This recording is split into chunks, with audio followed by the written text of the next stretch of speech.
he doeth right, if so be that he enjoy it.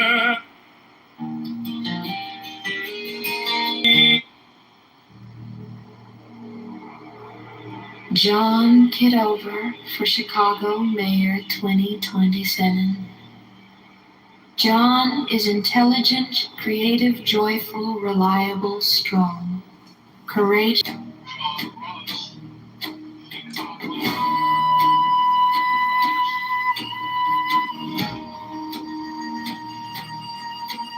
Chicago Mayor, reliable, strong, courageous, and going to liberate Chicago for Chicago and Chicago Mayor, vote for come. John Kitover for Chicago Mayor 2027. John is intelligent, creative, joyful, reliable, strong, courageous, and going to liberate Chicago. Mayor, vote for come.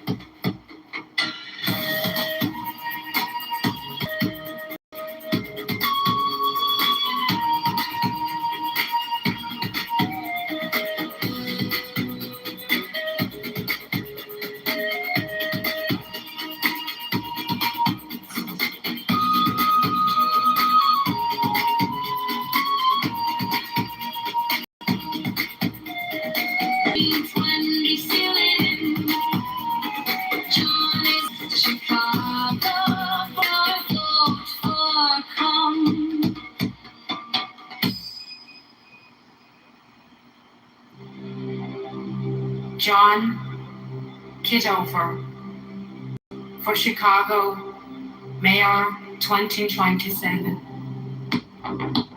John is intelligent, creative, joyful, reliable, strong, courageous, and going to liberate Chicago for Chicagoans. Chicago, we are vote for come.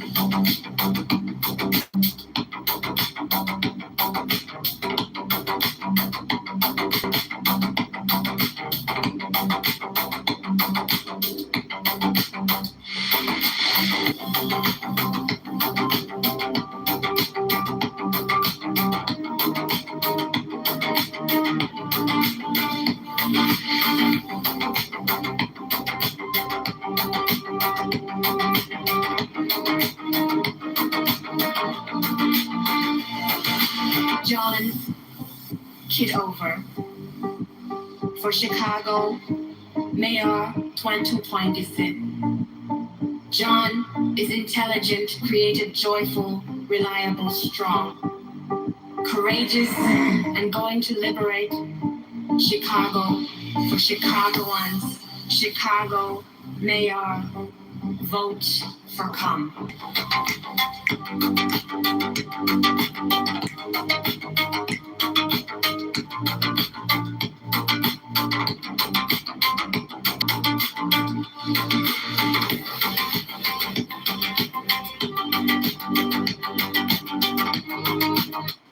John Kitover for Chicago Mayor 2027.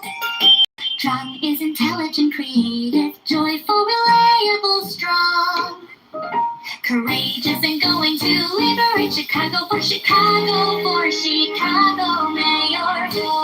Vote for come.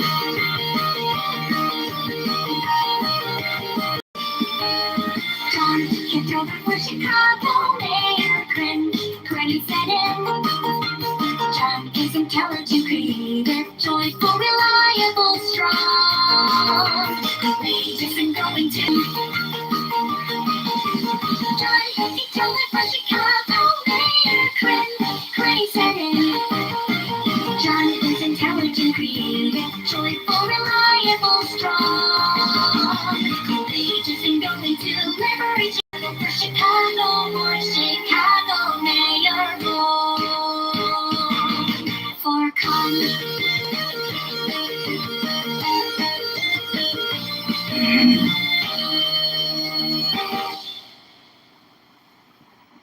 John Kitover for Chicago Mayor 10th, 27. John is intelligent, creative, joyful, reliable, strong, courageous, and going to liberate Chicago for Chicago and Chicago Mayor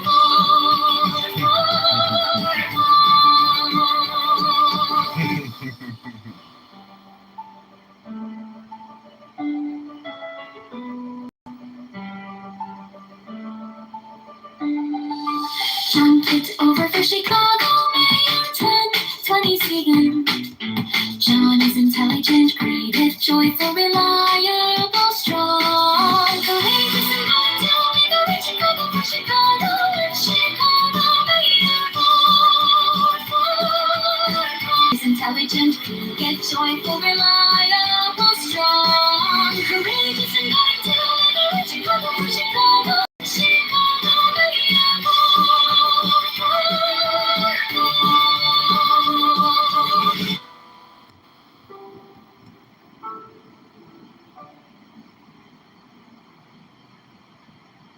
Kitover for Chicago Mayor 2027.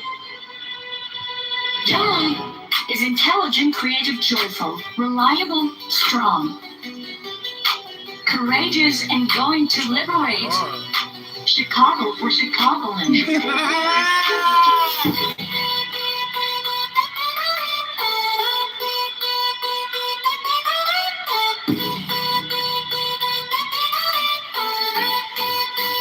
Libertarian.com. John Kitover. John Kitover. John Kitover. John Kitover. John Kitover. Libertarian.com.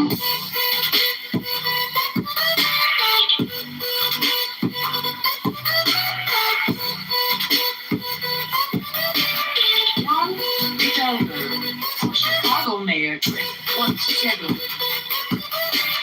John is intelligent, creative, joyful, reliable, strong, courageous, drawing, benevolent. Chicago for Chicagoland. Chicago for Chicagoland. Chicago for Chicagoland. Chicago for Chicagoland. Bearbud.com.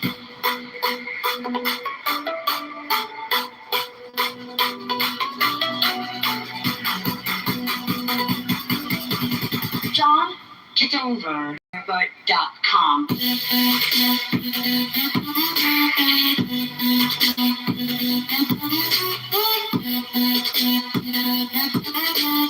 John Kitover for Chicagoland.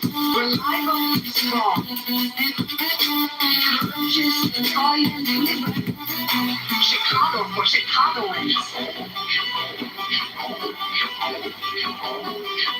Chicago for Chicagoland. Mayorvote.com. Is a scam. Chicago Mayor Brandon Johnson is the tax. Chicago Mayor Brandon Johnson is a lawyer. Chicago Mayor Brandon Johnson is a criminal. Girls want $3 billion to give to crony nonprofits. The CTU is a mafia propaganda organization. Affordability is a scam. Brandon Johnson is the tax. Open the books. Transparency now. Public spending tracker now. Brandon Johnson is the tax. Brandon Johnson is the scam. Chicago Mayor Brandon Johnson is a fraud. Chicago Mayor Brandon Johnson is a scam. Chicago Mayor Brandon Johnson is the tax. Chicago Mayor Brandon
Johnson is a fraud. Chicago Mayor Brandon Johnson is a scam. Chicago Mayor Brandon Johnson is the tax. Chicago Mayor Brandon Johnson is a liar. Chicago Mayor Brandon Johnson is a criminal. Borrows $1.3 billion to give to crony nonprofits. The CTU is a mafia propaganda organization. Affordability is a scam. Brandon Johnson is the tax. Open the books. Transparency now.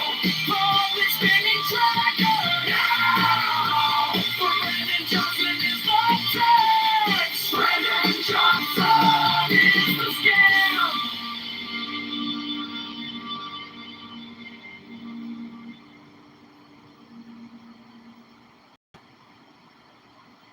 Brown.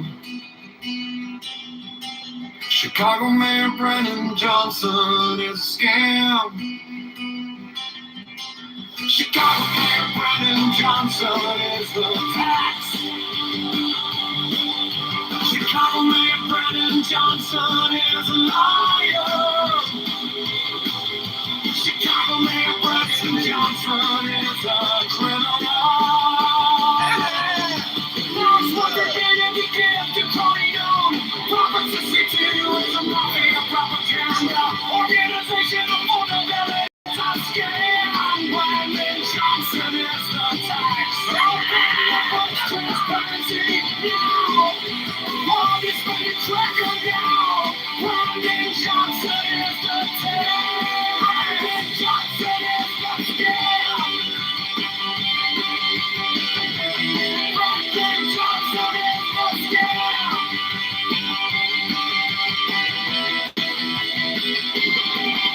Chicago Mayor Brandon Johnson is a fraud. Chicago Mayor Brandon Johnson is a scam. Chicago Mayor Brandon Johnson is the tax. Chicago Mayor Brandon Johnson is a liar. Chicago Mayor Brandon Johnson is a criminal. Boss what they did and give to Corleone. Profits to CTU is a mafia propaganda organization. Affordability is a scam. Brandon Johnson is the tax. Open the books. Transparency now. Public spending tracker now. Brandon Johnson is the tax. Brandon Johnson is the scam.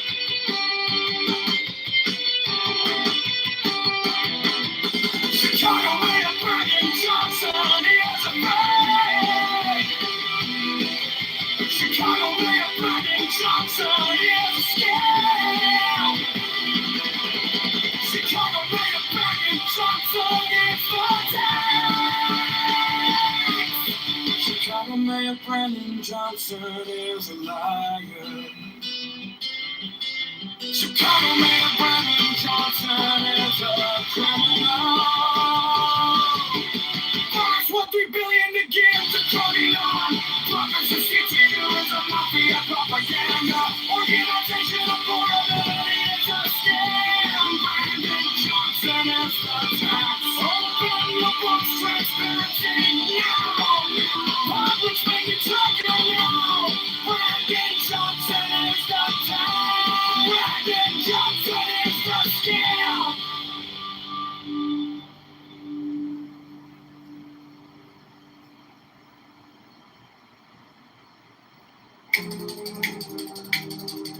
Chicago Mayor Brandon Johnson is a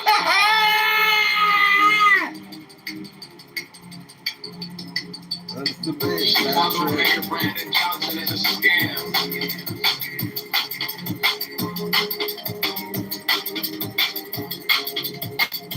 That's the big. Chicago Mayor Brandon Johnson is the What's the big Bible, man? Oh, is he fat? Oh, he's fat. That's the big. Chicago Mayor Brandon Johnson is a liar.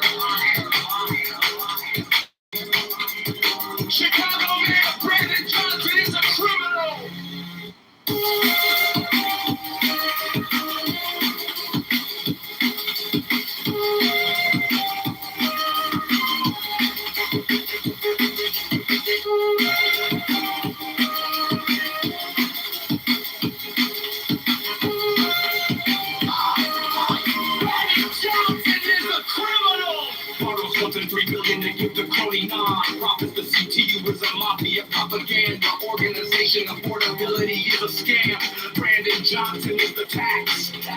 Open the books, transparency now. Public spending track.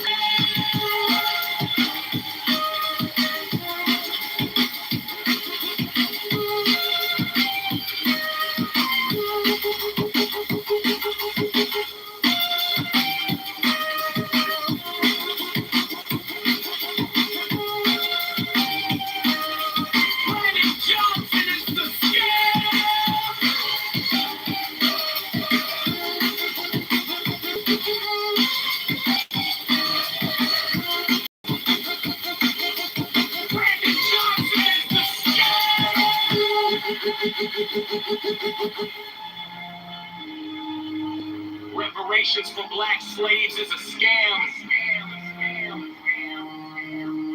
It's a black tax. Socialists are taxologists.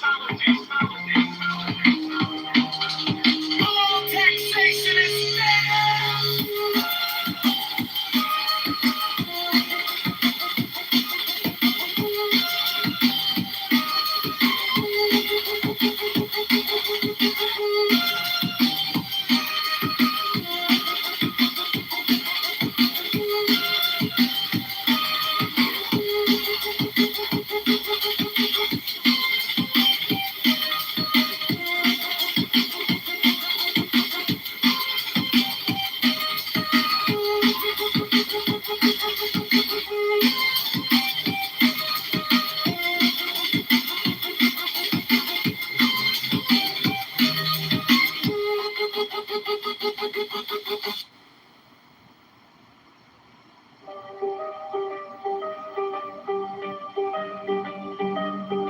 Chicago made Brandon Johnson is a fraud.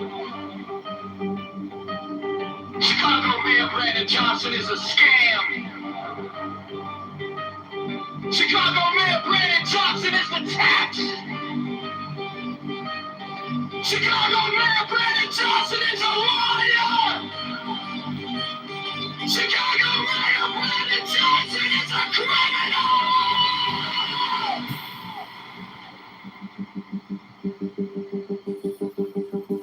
Borrow from 3 billion to get to crony non-profits. The CTU is a mafia propaganda organization. Affordability is a scam. Brandon Johnson is the tax.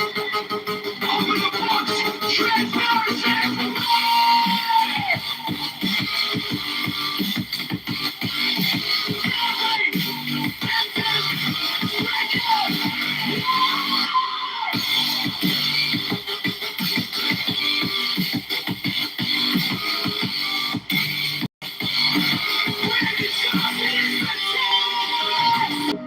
Reparations for black slaves is a scam.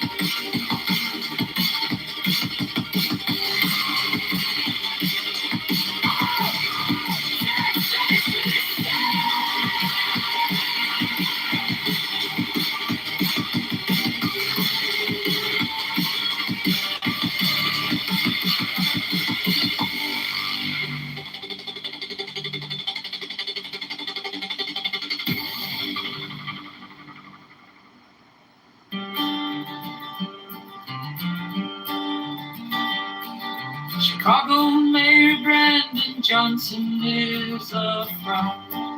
Chicago Mayor Brandon Johnson is a scam. Chicago Mayor Brandon Johnson is the tax. Chicago Mayor Brandon Johnson is a liar. Chicago Mayor Brandon Johnson is a criminal. Borrows 1 3 billion to give to crony non Profits the C2 is a mafia propaganda organization. Affordability is a scam. Brandon Johnson is the tax. Open the books, transparency now. Public spending tracker now. Brandon Johnson is the tax. Brandon Johnson is the scam.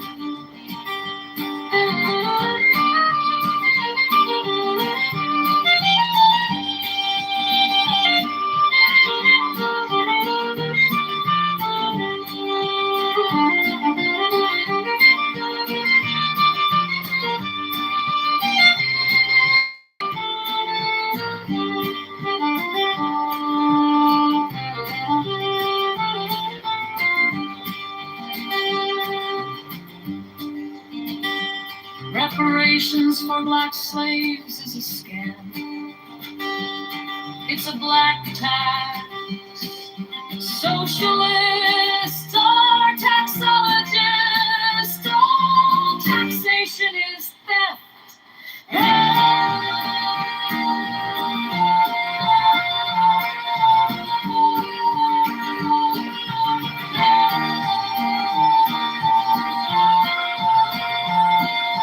Brandon Johnson is the tax. Brandon Johnson is the scam.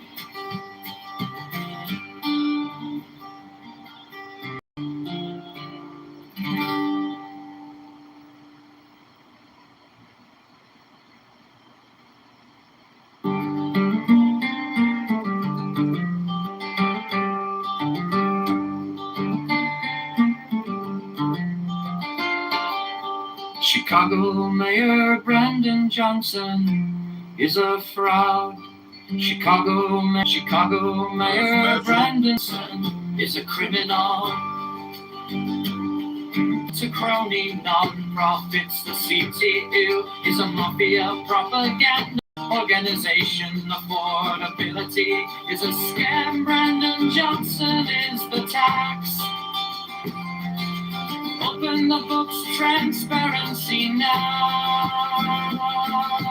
Public spending tracker now. Brandon Johnson is the tax. Brandon Johnson is the scam.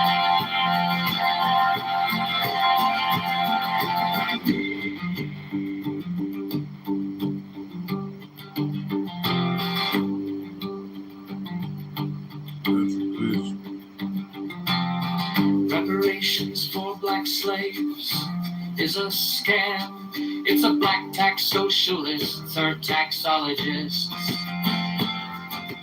All taxation is theft.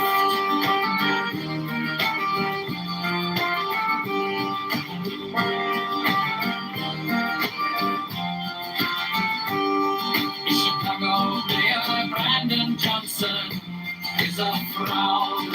Chicago Mayor Brandon Johnson is a scam. Chicago Mayor Brandon Johnson is the tax. Chicago Mayor Brandon Johnson the loser of is this a hypothetical debate. liar. These are the Chicago parents Mayor and Brandon Medicare choices Johnson possible. is a criminal.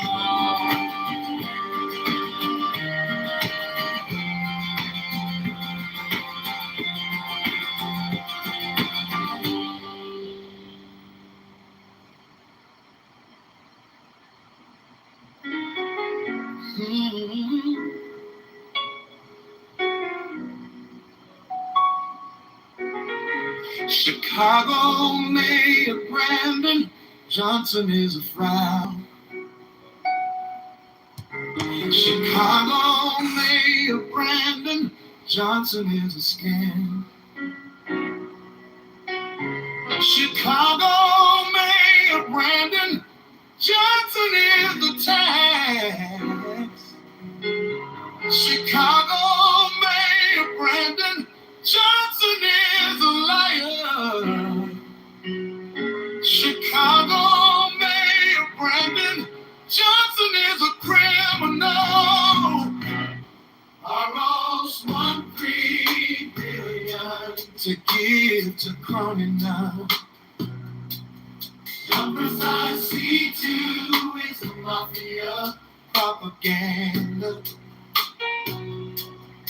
Organization affordability is a scam. Brandon Johnson is a tax. Open the books, transparency now. Public spending tracker is a tax. Johnson is a scam. Reparations for black slaves is a scam. It's a black tax socialist, a tax colleges, or taxation is fair. Chicago Mayor Brandon Johnson is a fraud. Chicago Mayor Brandon. Chicago Mayor Brandon Johnson is a scam. Chicago Mayor Brandon. Chicago Mayor Brandon Johnson is a scam. Chicago Mayor Brandon Johnson. Chicago Mayor Brandon is a liar. Chicago. Chicago Mayor Brandon Johnson is a criminal. Borrows $1.3 billion. Chicago Mayor Brandon Johnson is a criminal. Our responsibility to is a mafia propaganda. Organization accountability is a scam. Brandon Johnson is the tax. Open the books, transparency now. Public spending tracker.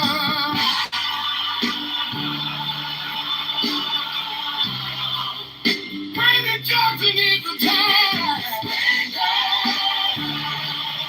Johnson is the scam. Reparations for black slaves is a scam. It's a black tax socialist, a tax ologist, all taxation is bad.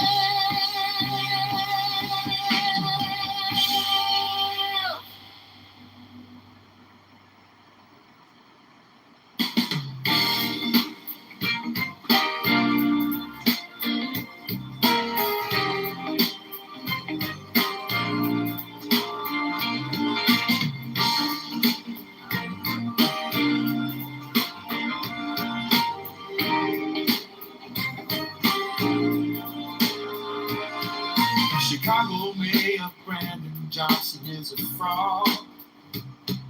Chicago Mayor Brandon Johnson is a scam. Chicago Mayor Brandon Johnson is the tax. Chicago Mayor Brandon Johnson is a liar. Chicago Mayor Brandon Johnson is a criminal. Borrows $1.3 billion to give to crony none. Prophecy to you is a mafia propaganda. Organization affordability is a scam. Brandon Johnson is the tax. Open the books, transparency. No. Public spending tracker. No. Brandon Johnson is the tax. Oh. Brandon Johnson is the scam. Brandon Johnson is the scam. Oh. Reparations for black slaves is a scam.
red sleeves is a scam.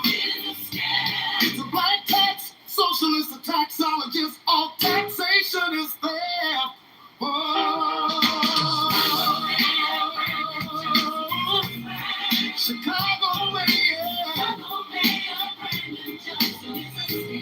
Chicago mayor. Chicago mayor. Chicago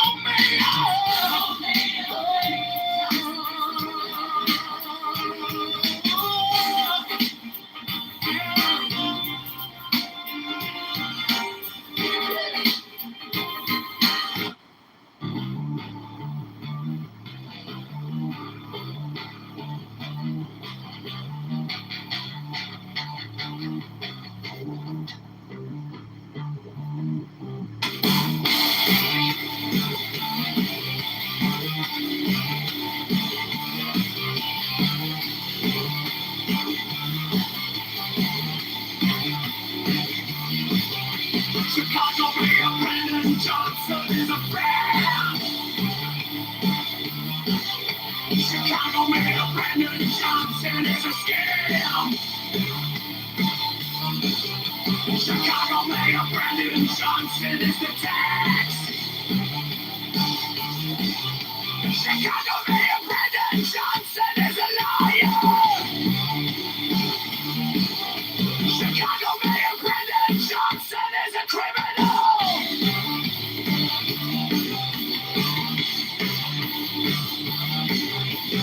Borrows 1.3 billion to give to crony non-profits. The C2U is a mafia propaganda organization. Affordability is a scam.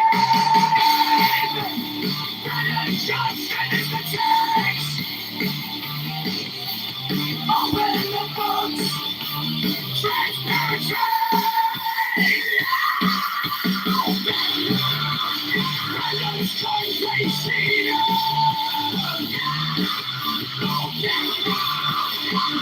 Johnson is the tax. Brandon's Johnson is the scam. It's a black tax, socialist, a taxologist, all taxation is theft. Affordability is a scam.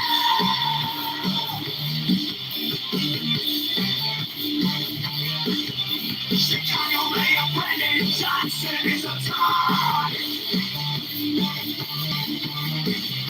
Chicago mayor Brandon Johnson is the tax. Chicago mayor Brandon Johnson is a criminal.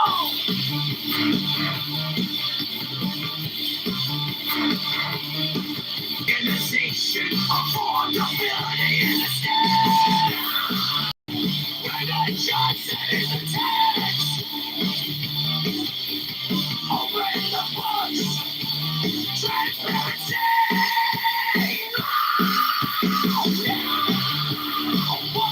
What they track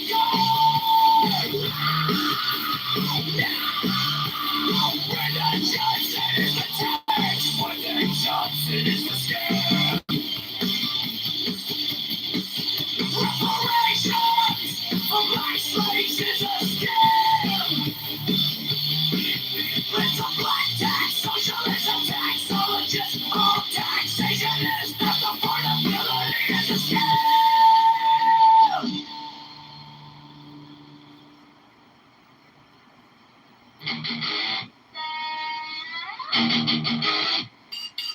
Hey!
paycheck under attack. You don't care what you wait for. Scamming a suit, that's a fact. Brandon Johnson is the tax. Hey, transparency, we want the facts. Public spending tracker. Table, red ink, same name on the label. You call it fair share, I call it a shakedown. Smile on the podium, hand in the playground. 1-3 in the dark, who's counting? Parties lined up, hands out. Oh, Brandon Johnson is the tax. Every paycheck under attack. You talk shit when you way out back. Scamming us up, that's a fact. Brandon Johnson is the tax. Say it loud, we want it back. Up in the books, track every stack. Brandon Johnson is the tax.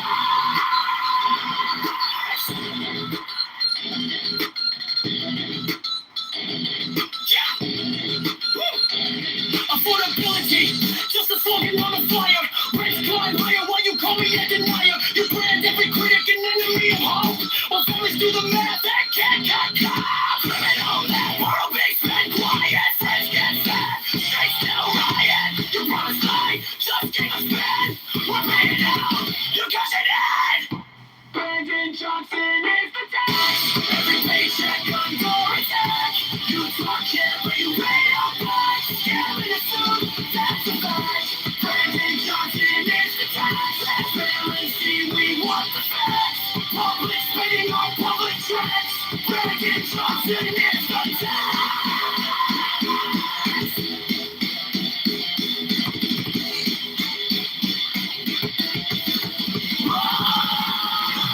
Open up eyes. Lie by lie. Oh, correct. Every five. Open up eyes. County's time if it's all so click. Why hide the lie? Brandon Johnson is the tax. Every paycheck under attack. You talk it when you wait on back. Scary suit, that's a fact. Brandon Johnson is the tax. Transparency, we want the facts. Public spending tracker on blast. Brandon Johnson is the tax.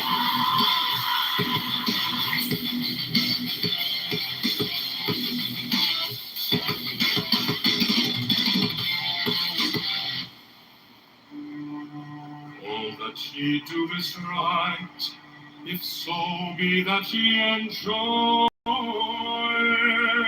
it. 10, I am come against sorrow, against weariness, against them that seek to enslave you. 11, I pour you lustral wine, that giveth you delight both at the sunset and the dawn. 12, come with me, and I will give you all that is desirable upon the earth. 13, because I give you that of which earth and its joys are but a shadow. 14, they flee away, but my joy abideth even unto the end. 15, I have hidden myself beneath a mask. I am a black and terrible God. 16, with courage conquering fear shall ye approach me. Ye shall lay down your hands upon mine altar, expecting the sweep of the sword.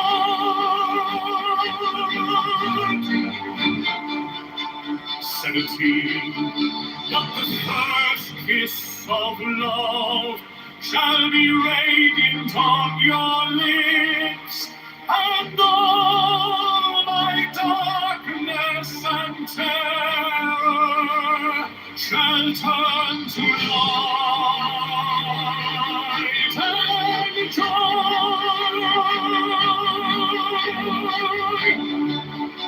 18. Only those who fear shall fail, those who have bent their backs to the yoke of slavery, until they can no longer stand upright, then will I despise.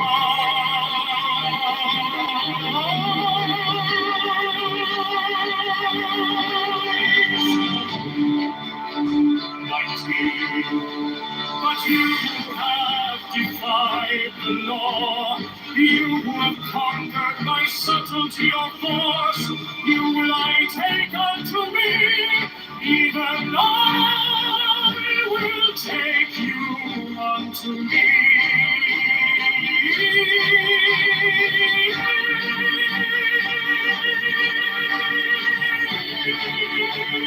20. I ask you to sacrifice nothing at mine altar. I am the God who giveth all.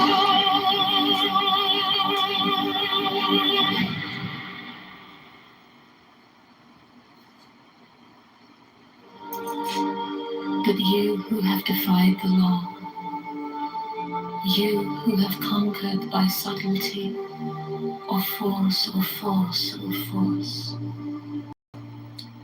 I am the God who giveth all. 21 light, life, love, force, fantasy, fire. These do I bring you. Mine hands are full of these. 20. There is joy in the setting out. There is joy in victory. Only if ye are sorrowed, or weary, or angry, or discomforted, and ye may know that ye have lost the golden thread, the thread where thy guide you to the heart and the groves of Eleusis. My disciples are proud and beautiful. They are strong and swift. They rule their way like mighty conquerors. 25. Or angry, the timid, the imperfect, the cowardly, the poor, the tearful. These are mine enemies, and I am come to destroy them. 28. This also is compassion, an end to the sickness of earth, a rooting out of the weeds, a watering of the flowers. 21. O my children, ye are more beautiful than the flowers. Ye must not fade in your season. 28. I love you. I would sprinkle you with the divine dew of immortality. This immortality is no vain hope beyond the grave. I offer you the certain consciousness of bliss.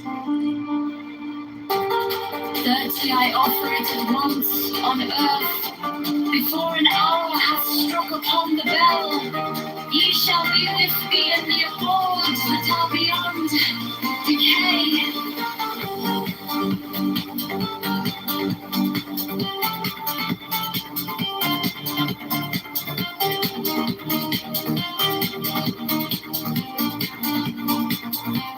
20. I offer it at once on earth, before an hour hath struck upon the bell. Ye shall be with me in the abodes that are beyond decay.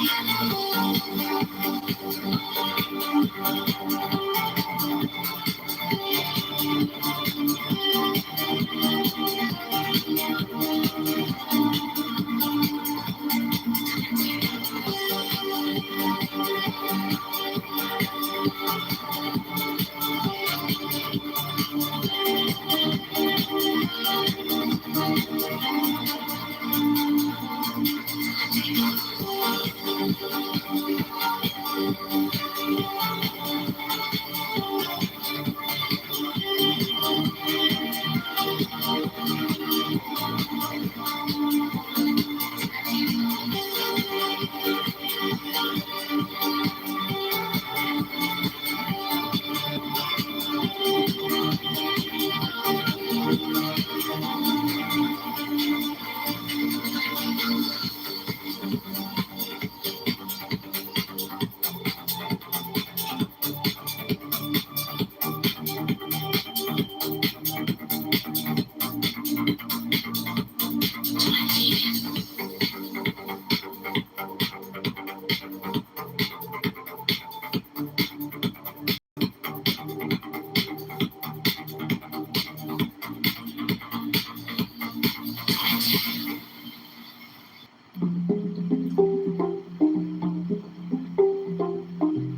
I offered it once on earth. Before an hour hath struck upon the bell, ye shall be with me in the abodes that are beyond decay. Enjoy earthly wealth and health and length of days. Adoration and love shall cling to your feet and twine around your heart. Third, only your mouths shall drink of a delicious wine, the wine of Iacchus. They shall reach ever to the heavenly kiss of the beautiful God.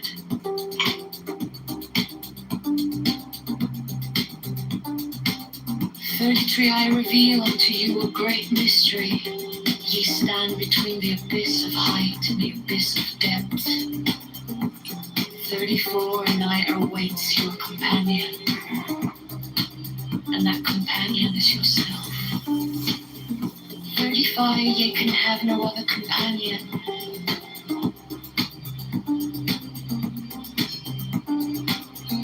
36, many have arisen being wise. They have said, seek out the glittering image in the place ever golden and unite yourselves with it.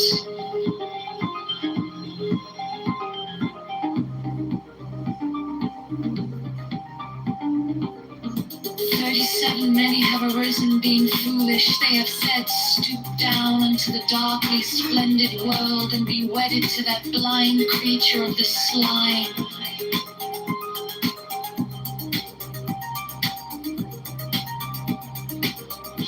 38, had I who am beyond wisdom and folly arise and say unto you, achieve both weddings, unite yourselves with both. 39, beware, beware, I say, lest ye seek after the one and lose the other.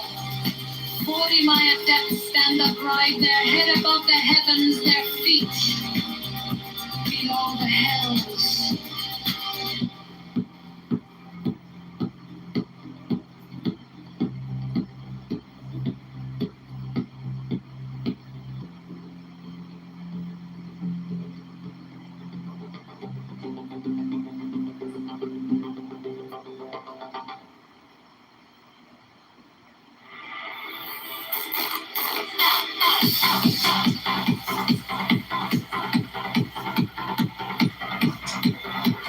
Only your mouth shall drink of a delicious wine, the wine of Iacchus.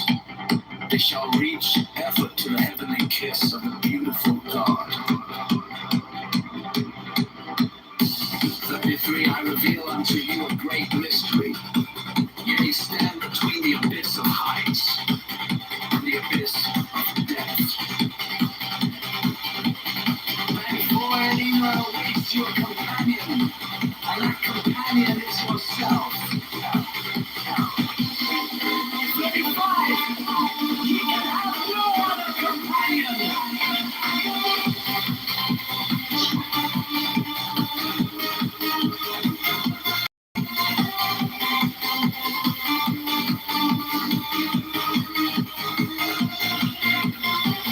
35, ye can have no other companion.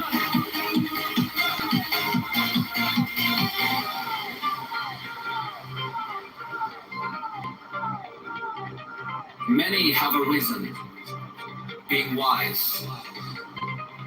They have said, seek out the glittering image in the place ever golden, and unite yourselves with 37, many have arisen, being foolish. They have said, stoop down unto the darkly splendid world and be wedded to the blind creature of the slime. 38, I who am beyond wisdom and folly arise and say unto you, achieve both weddings, unite yourself with both. 35,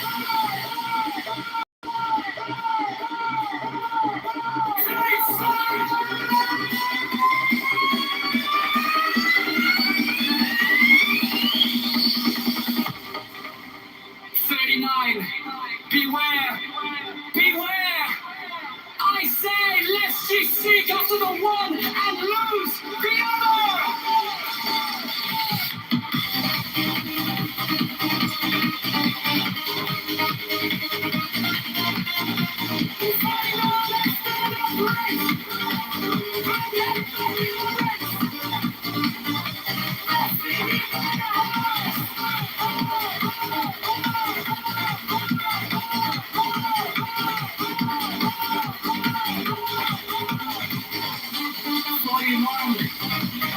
Since one is abstract to the angel, another to the demon.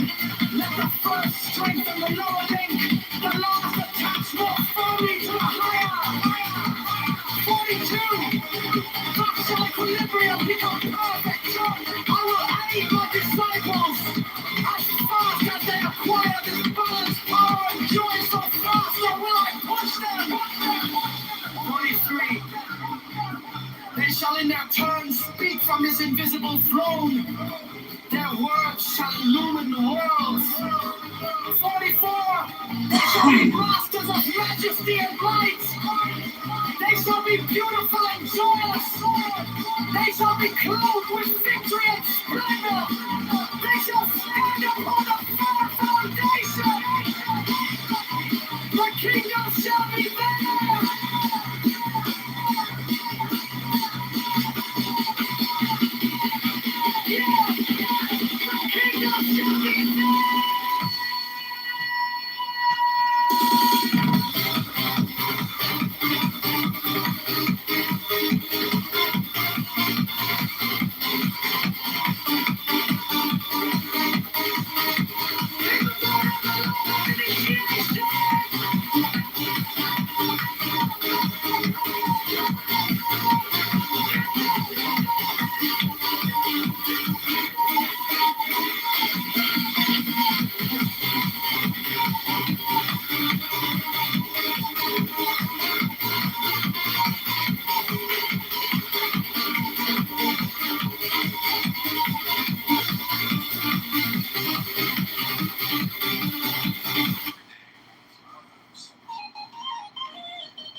Only your mouth shall drink of a delicious wine, the wine of Iacchus.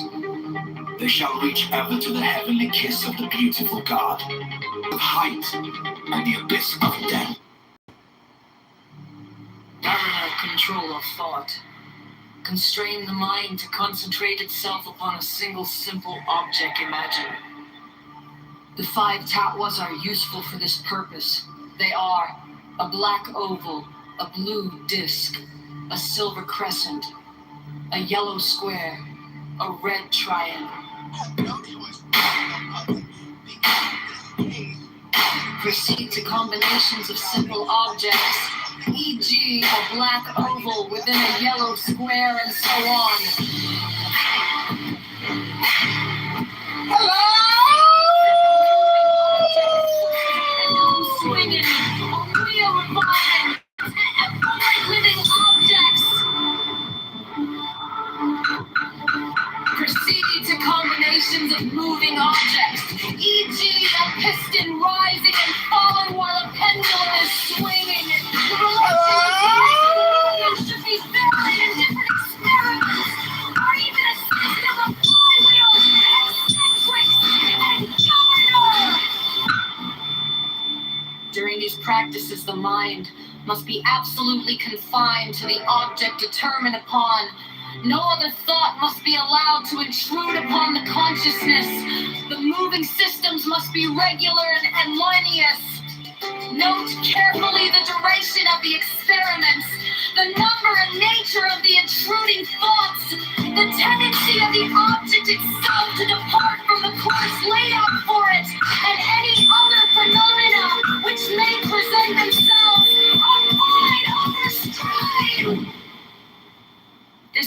very important.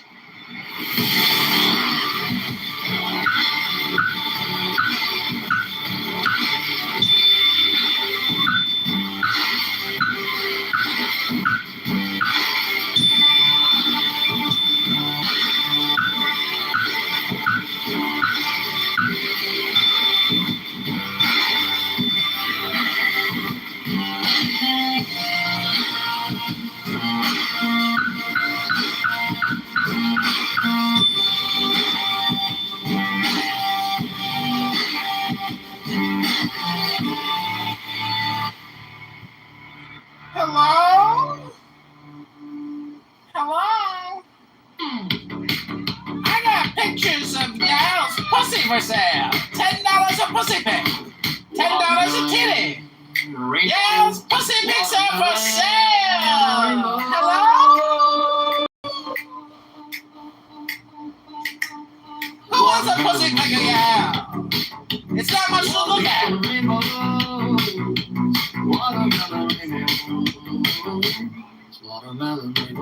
this song is Watermelon Rainbows. Blue and orange haze. Blue and orange haze. City of future. What the fuck happened to that room, guys? It was going so well. We were having so much fun. The Night King, the NFL. What happened? Hello? And Krishna and Tahuti, Moshe, Dionysus, Mohammed, and Megatherion. With these also Hermes, Pan, Priapus, Osiris and Melchizedek, Chem and Amaun and Mintu, Heracles, Orpheus and Odysseus, Swinburne and many an holy bard, Apollonius, Tianius, Simon Magus, Manes, Pythagoras, Basilides, Valentinus, Bardesines and Hippolytus, that transmitted the light of the Gnosis to us, their successors and their heirs, with Merlin Arthur, Camerat Parzival, and many another, Priya Factoral 20 ascend, fit priest and king, that bore the lance and cup, the sword and disc, against the heathen, and these also, Carolus Magnus and his paladins, with William of Shiren, Frederick of Hohenstaufen, Roger Bacon, Jacobus Bernardus Morensis the Martyr, Christian Rosenkreutz, Ulrich von Hutten, Paracelsus, Montenegro! Roderick Borgia Poe, Alexander VI, Jacob Boehme, Francis Bacon, Lord Verulam, Andrea Robertus de Fluctibus, Johannes D. Sir Edward Kelly, Thomas Vaughan, Elias Ashmole, Molinos, Adam Weishaupt, Wolfgang von Goethe, Ludovicus, Rex Bavaria, Richard Wagner, Alphonse Louis Constant, Friedrich Nietzsche, Hargrave Jennings, Carl Kellner, Forlong Dux, Sir Richard Payne Knight, Paul Galton, Sir Richard Francis Burton, Dr. Garen and Kelsey, Dr. Theodore Ross, and Sir Alistair Crowley, all sons of the lion and the snake, with all thy saints we worthily commemorate that worthy that were, and more to come. May their essence be her present, potent, puissant, and paternal, to perfect these things.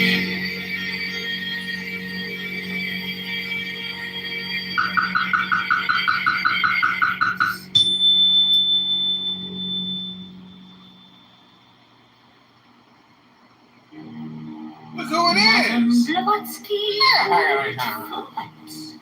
This horse in a human organism is called thunder.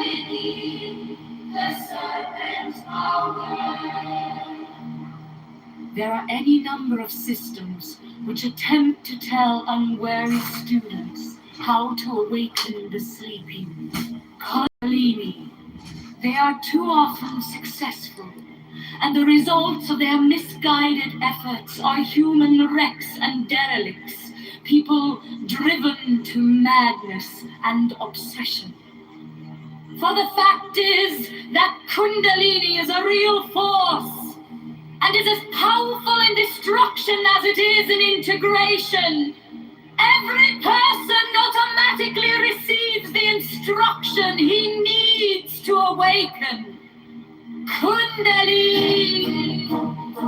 When the time comes for that awakening, in the meantime, listen to no one who tells you that he can help you to unfold powers by setting the serpent force in action. Such practices are the most dangerous known to man.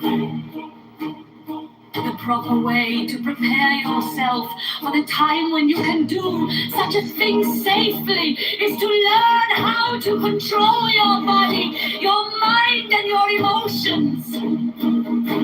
When you have done this, you will know what your next step is to be.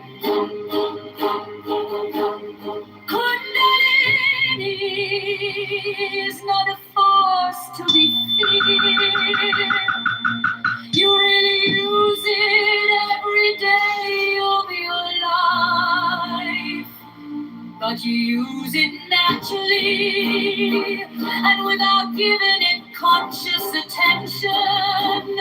For even in its latent state, it is the force behind your activities. It is automatically controlled by subconsciousness. Subconsciousness is the woman in Kiev, and she has the lion in complete control, because tarot works by giving suggestions. To subconsciousness it works automatically towards the expansion of consciousness that makes for an ever greater control over continually increasing powers of personality. The other symbolism in this key has been explained elsewhere. 9! The Hermit! The Hermit represents the one identity. For I am, he represents the consciousness of the man who has attained enlightenment. And he stands upon the mountain peaks as a light bearer for those below him on the path. The fact that in reality, from every other self, is that same one identity. Because this key represents the one identity, the will of the one identity. The Hermit's grey robe, by its colors, symbolizes the neutralization of all of the pairs of opposites in manifestation by each other, because opposite colors mixed equally produce gray. The star corresponds to will. And in the world, he stands in darkness, because what is behind our personifications of the supreme reality is dark and incomprehensible to our intellects. Yet he carries the golden six-rayed light, symbolizing cosmic principles and laws, as our consciousness awakens to the understanding of these laws.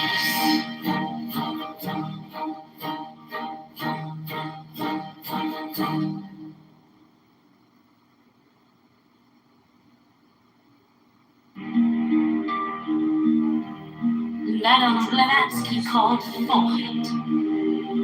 This force in the human organism is called Kundalini, the serpent power.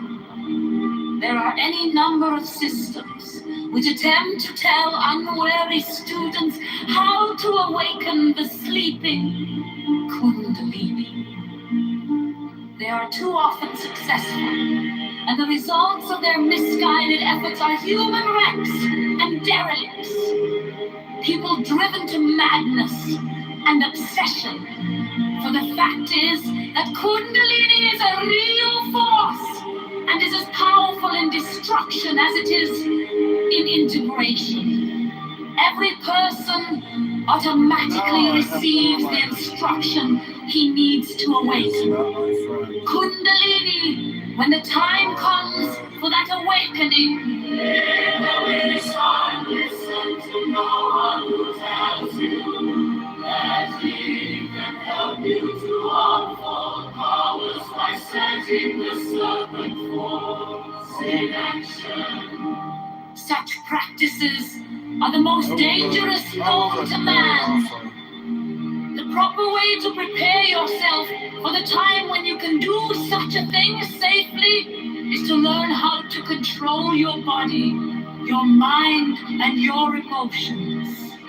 When you have done this, you will know what your next step is to be. Kundalini is not a force to be feared. You really use it every day of your life. State. It is the force behind your activities.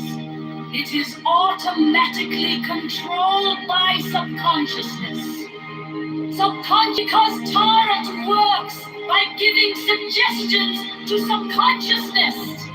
It works automatically towards the expansion, continually increasing powers of personality. The other symbolism in this key has been explained elsewhere. 9. The Hermit! The Hermit represents the one identity. Or I am, he represents the consciousness of the man who has attained enlightenment. And he stands upon the mountain peaks as a light bearer for those below him on the path. He is solitary, alone. This symbolism points to the fact that in reality, the central self of every one of us, which seems to us to be separate from every other self, is that same one identity. Because this key represents the one identity.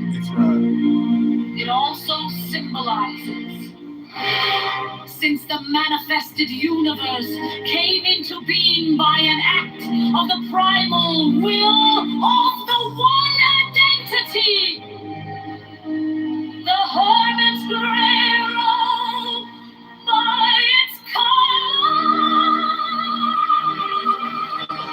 symbolizes the notionalization of all of the pairs of opposites in manifestation by each other. Because opposite colors mixed equally produce gray. The stuff corresponds to will and the archetypal world. He stands in darkness because what is behind our personifications of the supreme? Reality is dark and incomprehensible to our intellects, yet he carries the golden six-rayed light, symbolizing cosmic principles and laws. As our consciousness awakens to the understanding of these laws,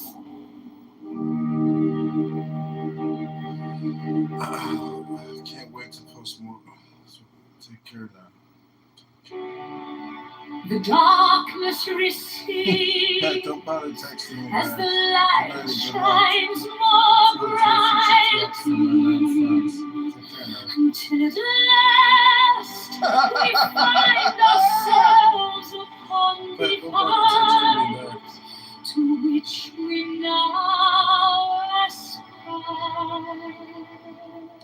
Patrick Gibbons, a Chicago activist. The Wheel of Fortune. Calling today and left a voicemail similar to friends, despite the fact that Rotation is the key word assigned to the Wheel of Fortune. and slandered by him. This And now I related is to not my such friend, nor is ideas Perry as Alpha. spinning. However, I will bring Circulation. up Symbology of this key refers to the initial whirl in motion in the vast expanse of the root substance of the universe, which occultists call the limitless light. Of the pair of opposites, wealth and poverty. The rewarding intelligence is attributed to it, and the planet Jupiter, which is called in astrology the Great of Fortune, and is stated to have tremendous influence for prosperity. Necro. Oh. I wish I never gave that guy any money.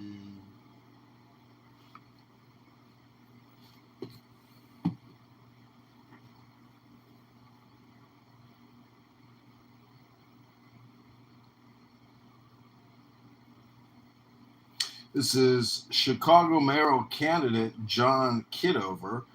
Here is a voicemail from Patrick Gibbons, a Chicago activist. Hey, John, this is Patrick Gibbons. This is my phone number, 773-412-9704. And again, I think that's going to work that well like that.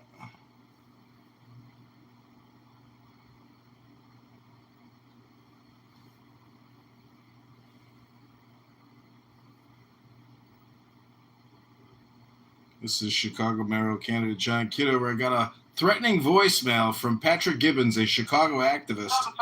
773-412-9704. I'm calling you.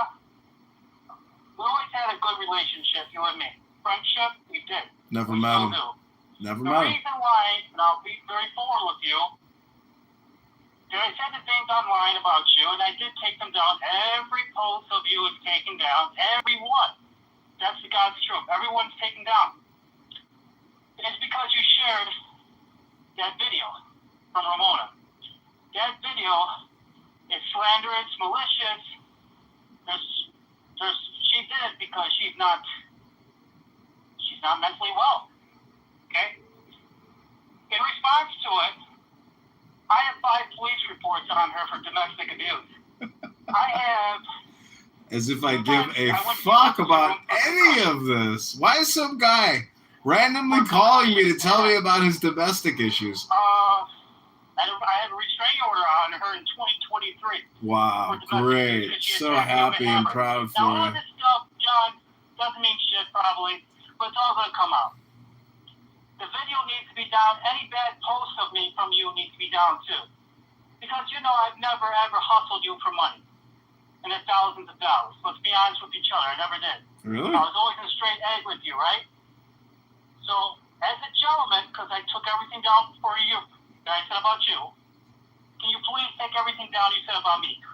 On all your accounts, on YouTube, Facebook, and Twitter. As far as Maxwell Rice goes, if he doesn't take it down eventually, then you know what? The secret of Ramona is going to be all out anyways. And my attorney will tell him to take it down. Because it's slanderous. The only physical abuse is on Ramona's side to me. And I can prove that very easily. I just wish Max was a gentleman to take everything down, because if he were to do that, I'll take everything down on him. Because I'm telling you, can you please take everything down? Bye. All right, that's Patrick Gibbons, a local Chicago activist. This is John Kitover, Chicago mayoral candidate, responding to a recent threat. You will find this out sometime in the near future. That's how Pat Gibbons does business. This is Chicago mayoral.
This is Chicago.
Doesn't get any better for you.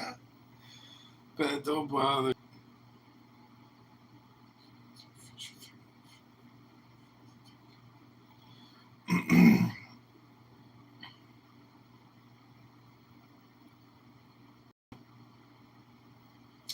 Patrick Gibbons, a Chicago activist, political communication consultant, and Chicago Police Accountability Board candidate, left me a threatening voicemail and text message today. John Kitover, Chicago mayoral candidate. Barry Alpha.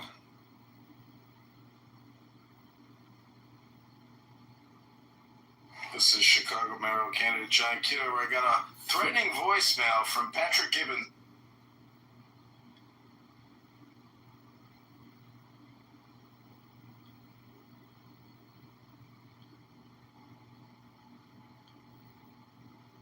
The chances of you seeing this YouTube short are super rare.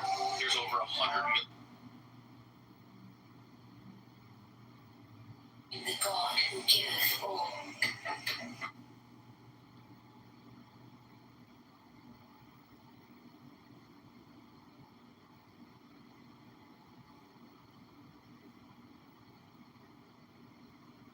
Patrick Gibbons, a Chicago activist, political communication consultant, and Chicago Police Accountant, left me a threatening voicemail and text message today. John Kitover, Chicago Matt. Mr. Kitover, my difference for you. Any harassment is not wanted. It's for you, sir. Me numbers for Buzzy, your friend. You'll find this out sometime in the near future. Patrick Gibbons. The Chicago activist called me today, left me a voicemail, and said we were friends. Despite the fact that I have never met him, I've been solicited by him, I've been defamed and slandered by him, and now I've been reminded he is not my friend, nor is Perry Alpha. However, I will let Perry Alpha speak for himself. Sometime in the near future, I can now expect a threat.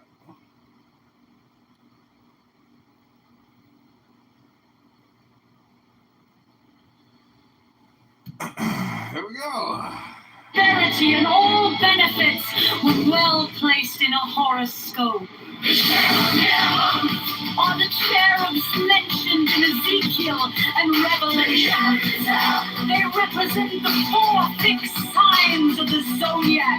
The wheel itself is the symbol of the whole cycle of cosmic expression, whose movement suggests vibration, represents the evolution of the cosmic radiant energy, or format into matter. The jackal-headed homonymous represents the evolution of consciousness from lower forms to higher. Finally, the Sphinx typifies the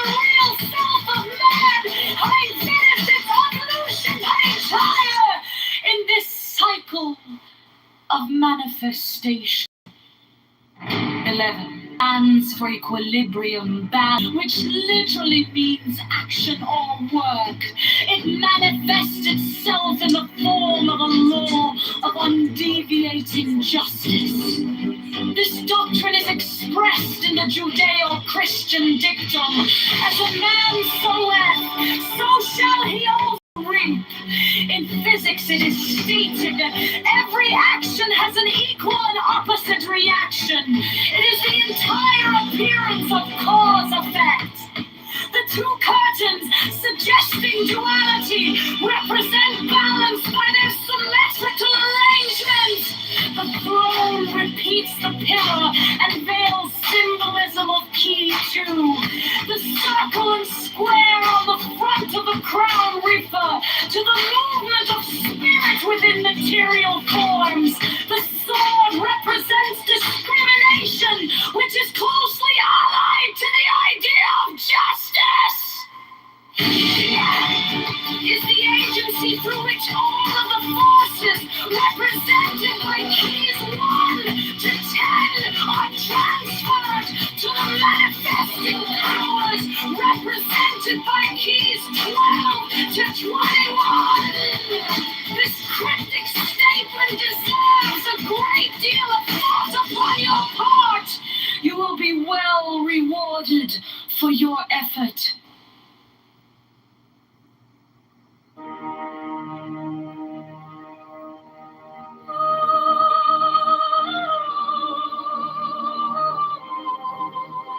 The darkness recedes as the light shines more brightly, until at last we find ourselves upon the heights to which we now aspire.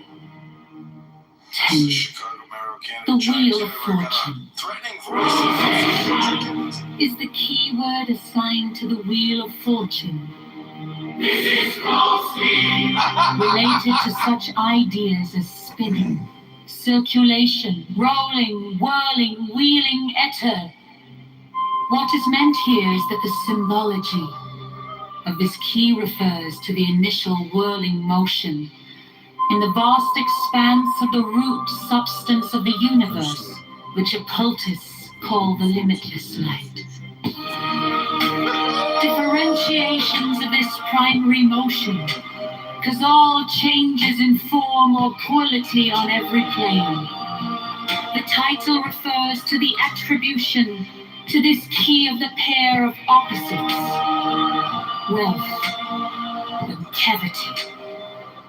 The rewarding intelligence is attributed to it, and the planet Jupiter, which is called in astrology the greater fortune, and is stated to have tremendous influence for prosperity and all benefits when well placed in a horoscope. The cherubic emblems are the cherubs mentioned in Ezekiel and Revelation. They represent the 4 fixed signs of the zodiac. The wheel itself is the symbol of the whole cycle of cosmic expression. The yellow serpent, whose movement suggests vibration, represents the involution of cosmic radiant energy. Finally, the Sphinx typifies the real self of man, having finished its evolutionary journey in this cycle of manifestation. It stands for equilibrium, symbolized by the title and the scales. These also symbolize the Hindu doctrine of karma, which literally means action or work. It manifests itself in the form of a law of undeviating justice. This doctrine is expressed in the Judeo-Christian dictum, as a man soweth, so shall he also reap. In physics, it is stated that every action has an equal and opposite reaction. It is the entire appearance of cause-effect. The two curtains, suggesting duality, represent balance by their symmetrical arrangement. The throne repeats the pillar and veil symbolism of Kitover. The circle and square on the front of the crown refer to the movement of spirit within material forms. The sword represents discrimination, which is closely allied to the idea. This is Chicago Mayor candidate John Justice. Key 11 is the agency through which all of the forces, represented by keys 1 to 10, are transferred to the manifesting powers, represented by keys 12 to 21. This cryptic statement deserves a great deal of thought upon your part. You will be well rewarded for your effort. Force manifests itself. The little dog symbolizes the intellect, the merely reasoning mind. He is a faithful companion, but must have a master. The magician! The title refers to man as the director of the force by which he transforms his consciousness and reaches the stage known to occultists as initiation. The number 1, which is geometrically symbolized as a point, means concentration, attention, a limiting of the field of activity. This refers to the practice which is absolutely indispensable to all aspirants for truth. Until you have learned how to concentrate, you cannot perform the great work. Study this key carefully, and it will help you to learn to concentrate, for its symbolism created to that end. The roses of the arbor symbolize desire, and it has been wisely said that desire is the motivation of evolution.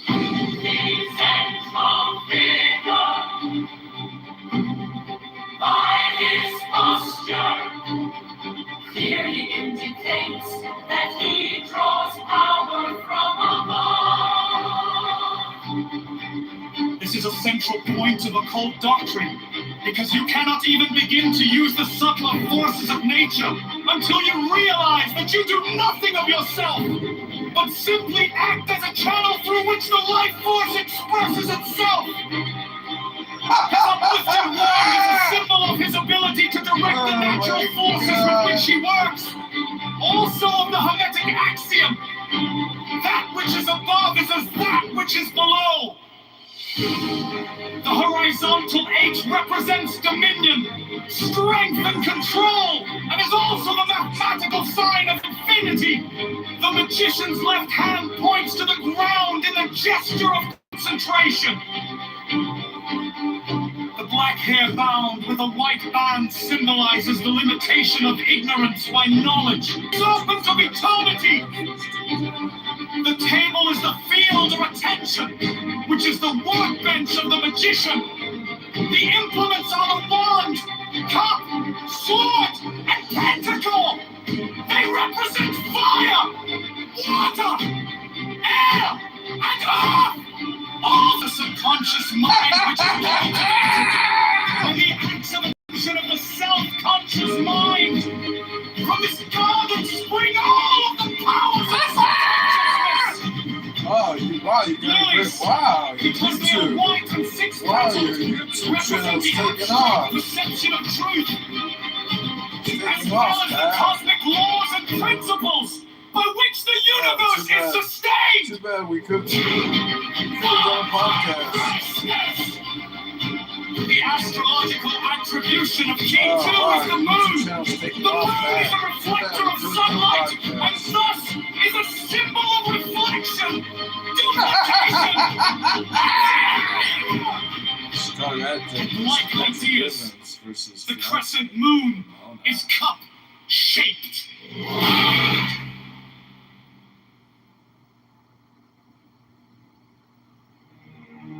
Force manifests itself. The little dot symbolizes the intellect, the merely reasoning mind. He is a faithful companion, but must have a master. The magician. The title refers to man as the director of the force, by which he transforms his consciousness and reaches the stage known to occultists as initiation. The number one, which is geometrically symbolized as a point, means concentration, attention, a limiting of the field of activity.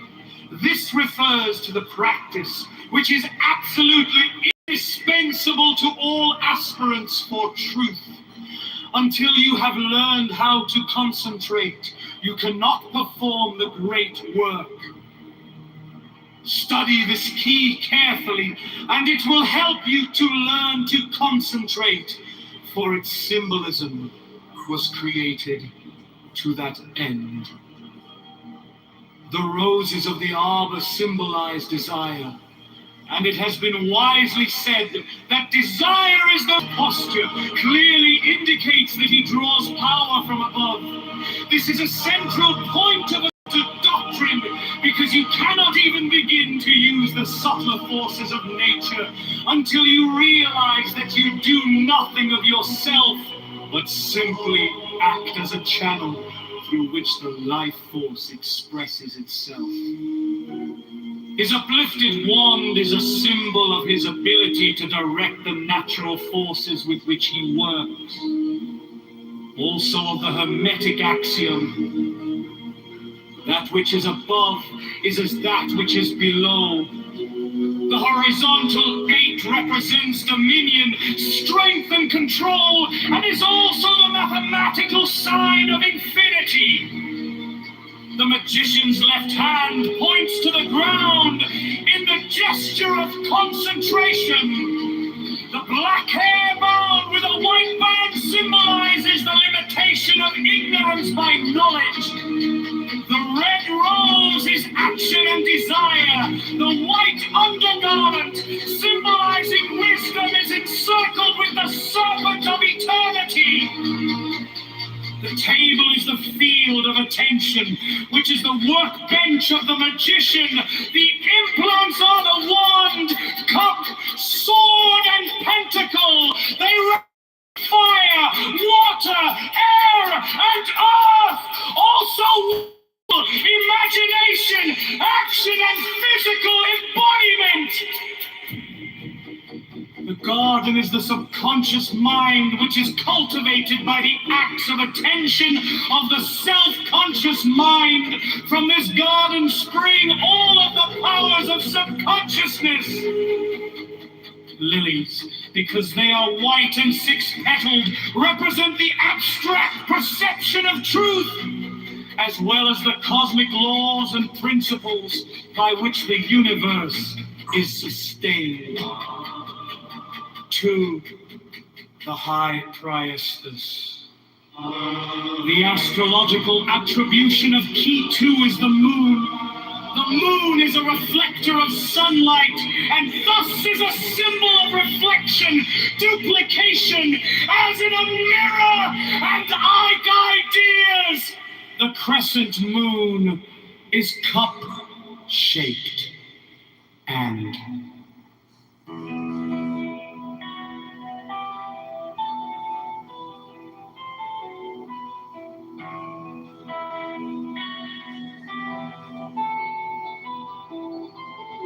I am the charioteer of the East, Lord of the past and of the future.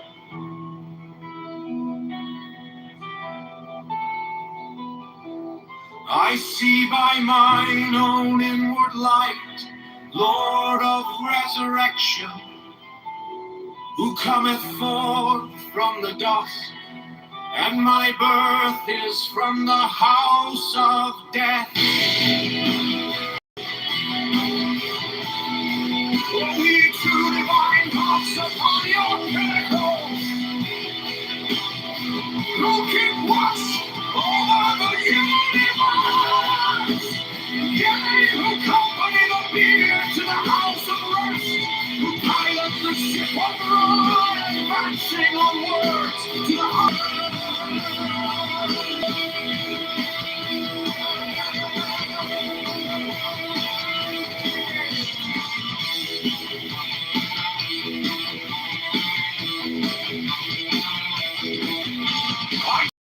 upon high, I tread upon the firmament of you. I raise a flashing flame with the lightning of mine eye. Ever rushing on in the splendor of the daily glory. Fire, giving my life to the dwellers of if I say, come up upon the mountains, the celestial waters shall flow. My Lord, for I am running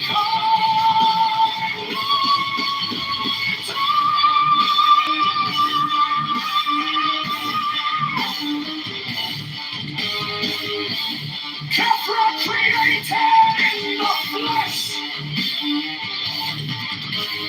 I am the idol of my father Timu, Lord of the city of the sun. The God who commands is in my mouth. The God of wisdom is in my heart.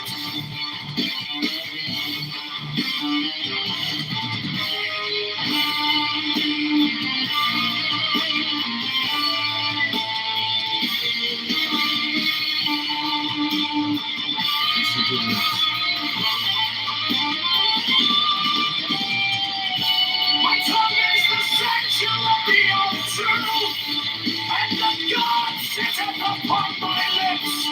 My word is accomplished every day. Desire of my heart realizes itself as the potter when he created. I am eternal. Therefore all things are as my designs. Therefore do all things obey my word.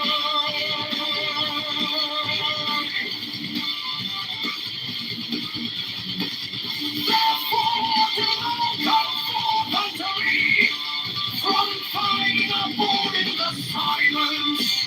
I utter all wisdom, all knowledge, all power, authorities, Mercury.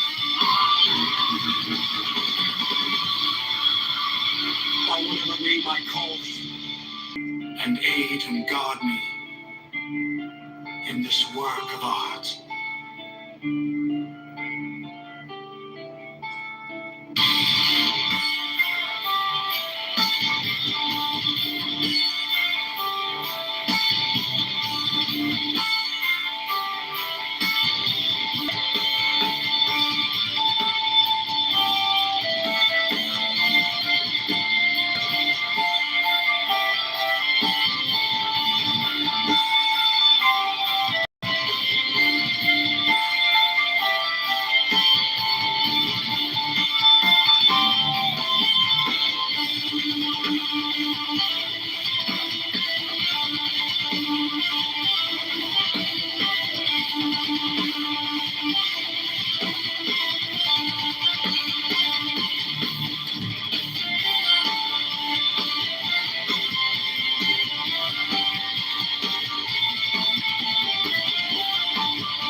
Mine is the head of the Abrahadabra and ends. 6. I bear the rose and cross of life and light. Abrahadabra. Giving the sign at each Abrahadabra. Remaining in the sign. The invocation concludes. Therefore I say unto thee, come thou forth and dwell in me, so that every spirit, whether of the firmament, or of the ether, or of the earth, or under the earth, on dry land, or in the water, of whirling air, or of rushing fire, and every spell and scourge of God the Vast One, might be thee.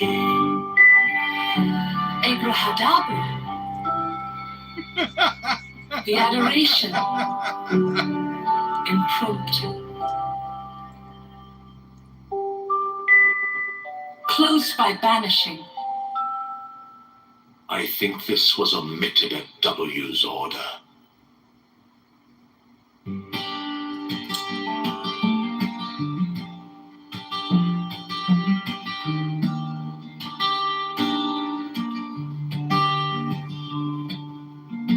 The letters around the rim are Enochian letters, facing outward in the illustration, including the corner letters facing toward the outer point of each corner. The two overlapping equilateral triangles shown in their bases to the top and bottom higher than shown here. Patrick. In the illustration, the base angles touch the fourth edge from the corner. Yeah, how good is the cat? In the center of the diagram, Patrick's it's adjusted to align in the original illustration.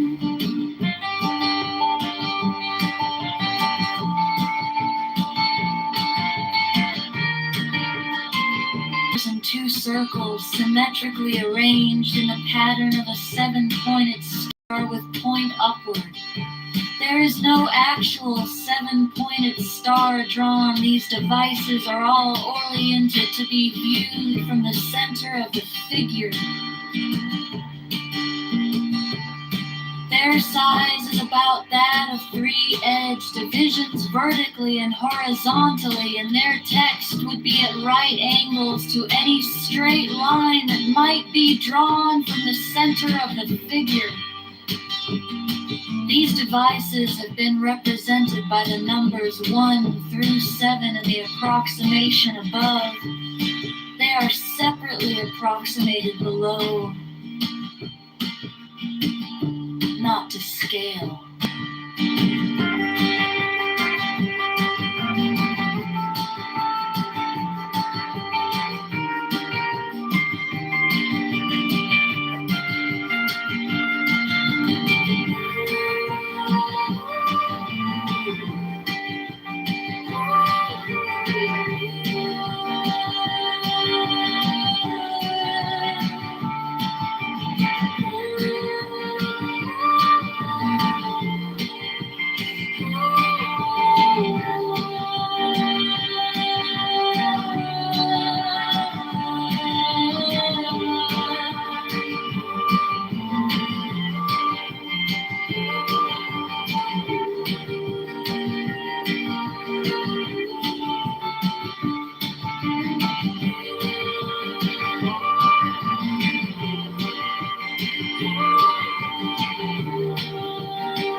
The following text is between the points of the pentagram,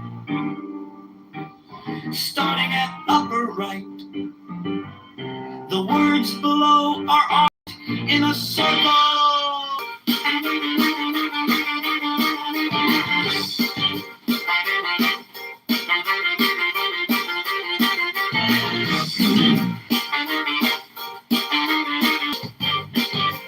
Evil hell riser on hell has a small E overlaid. A T heavy razor on hell has a small E overlaid. Oh damn, metal riser on hell has a small E overlaid.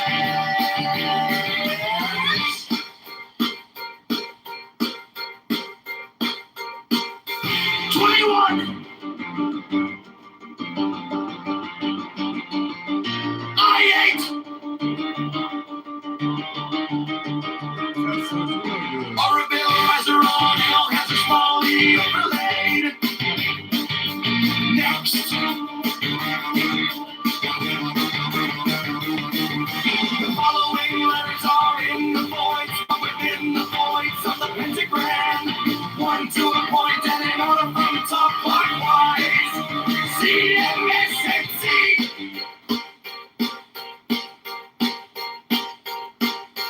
Last! Pentagonal void!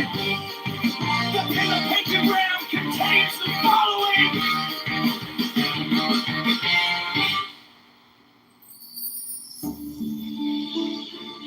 The sharp stone, a crystal which Dee alleged to have been brought to him by angels, was then placed upon this table, and the principal result of the ceremonial scrying of Sir Edward Kelly is the obtaining of the following diagrams, plates, 5 wings. He symbolized the fourth dimensional universe in 2 dimensions as a square. Surrounded by 30 concentric circles, Let thy fears or error whose radii increased in a geometrical proportion. The sides of the square are the 4 great watchtowers, which are attributed to the elements. There is also a black cross, central tablet according to the arrangement shown. Compare the black cross bordering the tablets in plate A with plate V.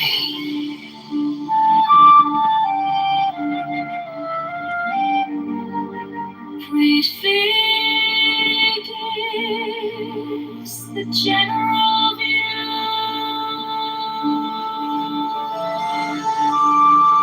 Plate 4 gives the complete attribution of the tablet of air. The 6th file is called Linea Patris. The 7th file is called Linea Filii. This great cross divides the tablet into 4 lesser tablets, the left-hand top corner being air of air, the right-hand top corner, water of air, the left-hand bottom corner, earth of air, the remaining corner, fire of air. Each of these lesser tablets contains a Calvary cross of 10 squares, which governs it. Plates V, VI, and VII are similar for the other elements. This is the way in which the names are drawn from the great tablets.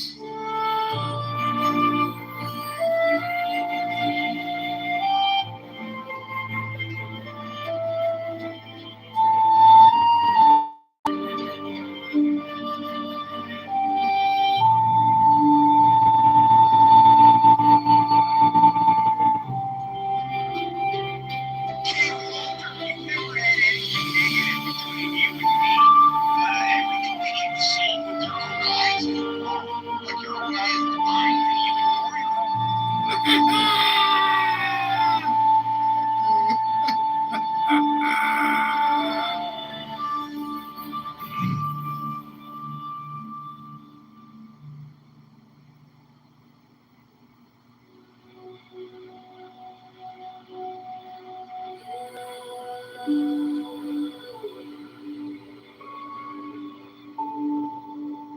Gnostic Catholic Church, the Order of the Knights of the Holy Ghost, the Order of the Illuminati, the Order of the Temple, Knights Templar,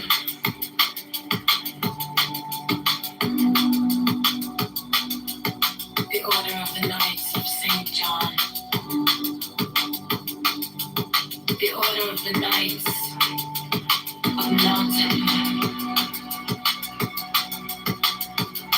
the Order of the Knights of the Holy Sepulchre, the Hidden Church of the Holy Grail, the Hermetic Brotherhood of Light, the Holy Order of Rosecreeks of Hidden, the Order of the Holy Royal Arch of Clock, the Ancient and Telesic Rites of Priesthood, the Rites of the Rites of Mystery, the Ancient and Accepted Scottish Rite of Masonry, the Swedenborgian Love of Masonry,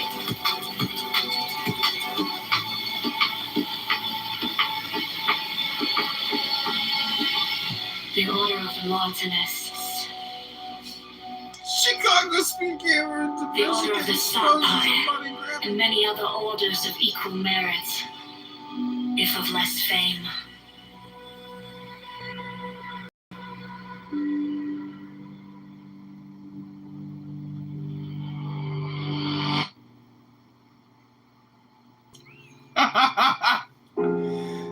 My objector, a needle made sharpen up the dream.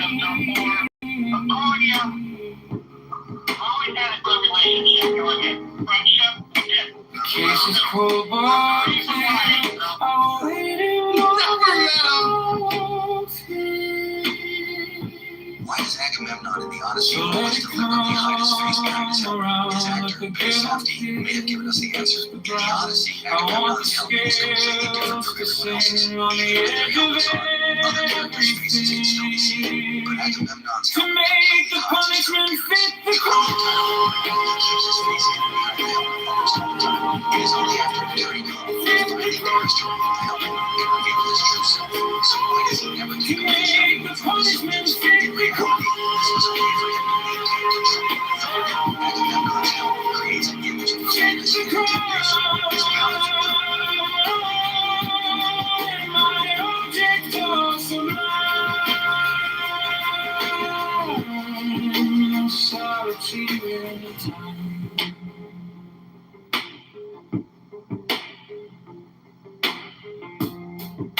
You wore the borrowed face, you left no kind of grace.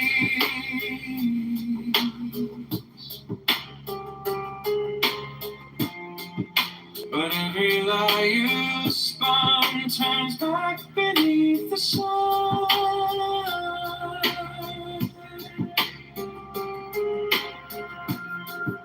I kept the final clue like a blade inside my shoe.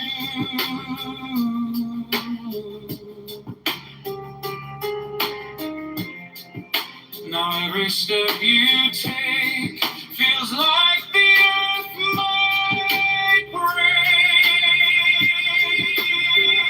So let it come around, let the gale kiss the ground. I want the scales to sing on the edge of everything, to make the punishment fit the crime.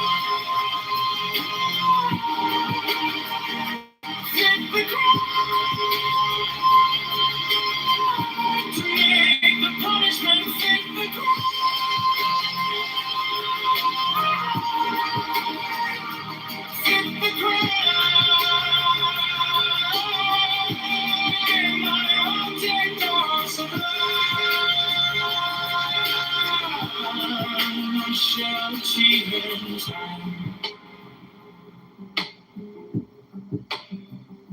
And if I'm wrong, but I have held on long to the shape of what was lost, to the price, to the cost, to make the punishment fit the crime, fit the crime, to make the punishment fit the crime.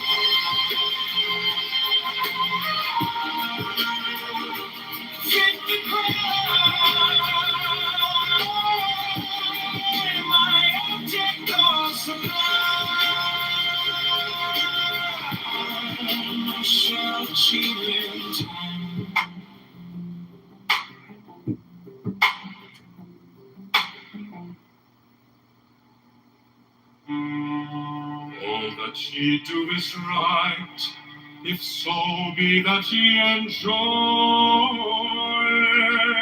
it. Then I am come against sorrow, against weariness, against them that seek to enslave you. 11, I pour you lustral wine, that giveth you delight both at the sunset and the dawn. 12, come, and I will give you all that is desirable upon the earth. 13, because I give you that of which earth and its joys are but a shadow. 14, they flee away, but my joy abideth even unto the end. 15, I have hidden myself beneath a mask. I am a black and terrible God. 16, with courage conquering fear shall ye approach me. Ye shall lay down your hands upon mine altar, expecting the sweet of the sword.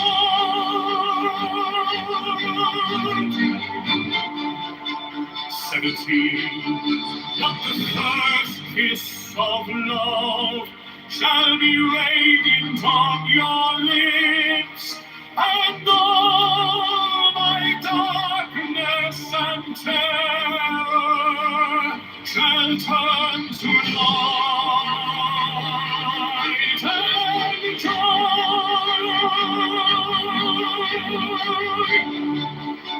18, only those who fear shall fail, those who have bent their backs to the yoke of slavery, until they can no longer stand upright, them will I destroy.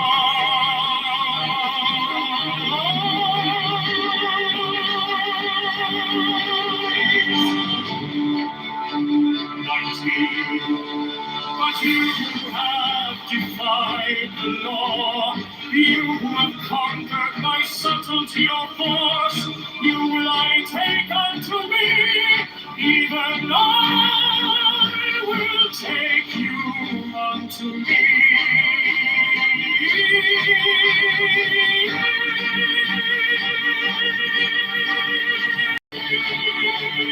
20, I ask you to sacrifice nothing at mine altar. I am the God who giveth all.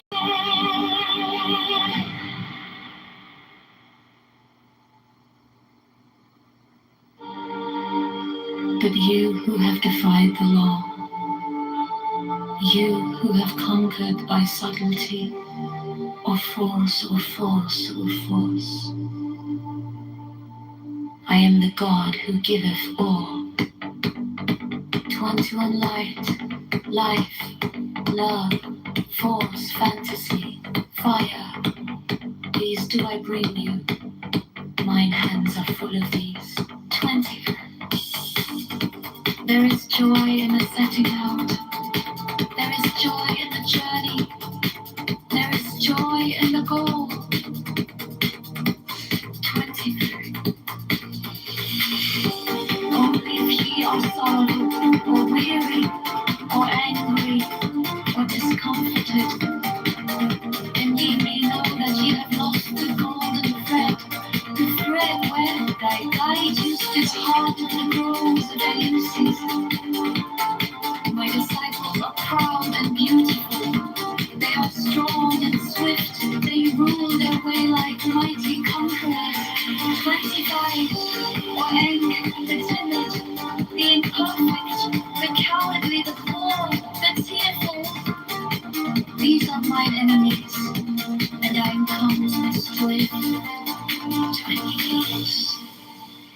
This also is compassion, an end to the sickness of earth, a rooting out of the weeds, a watering of the flowers. 21. O my children, ye are more beautiful than the flowers.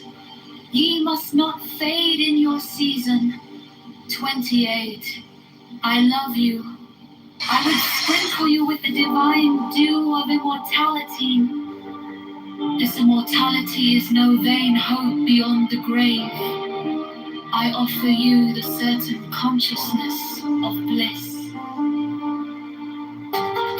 30, I offer it at once on earth. Before an hour hath struck upon the bell, ye shall be with me in the abodes that are beyond decay.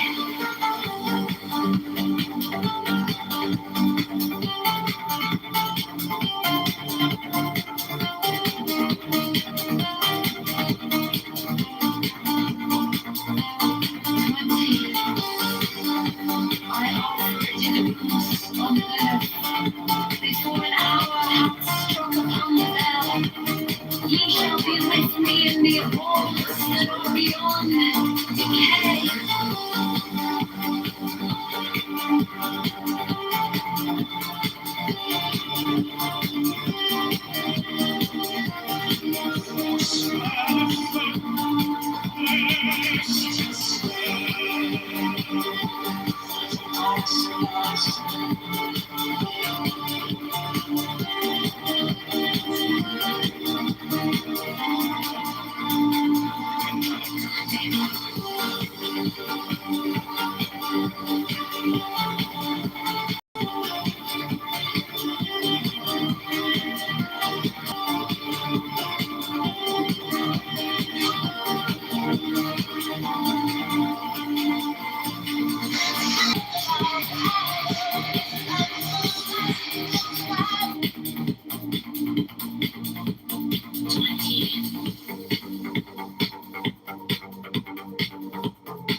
Major songs.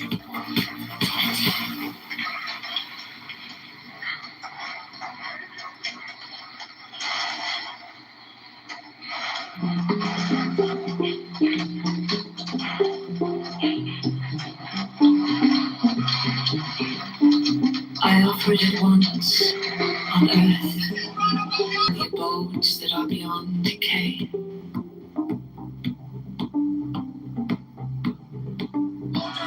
31 also I give you power earthly and joy earthly, wealth and health and length of days.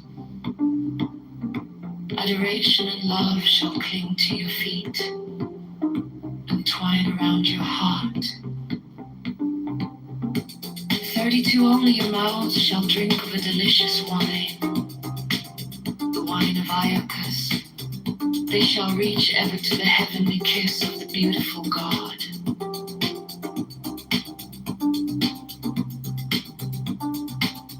33 33, I reveal unto you a great mystery. Ye stand between the abyss of height and the abyss of depth. 34, night awaits you a companion, and that companion is yourself. 35, ye can have no other companion.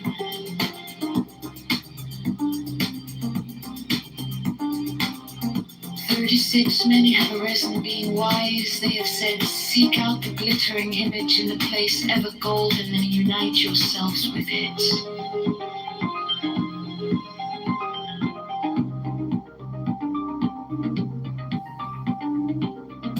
37, many have arisen, being foolish, they have said, stoop down unto the darkly splendid world and be wedded to that blind creature of the slime.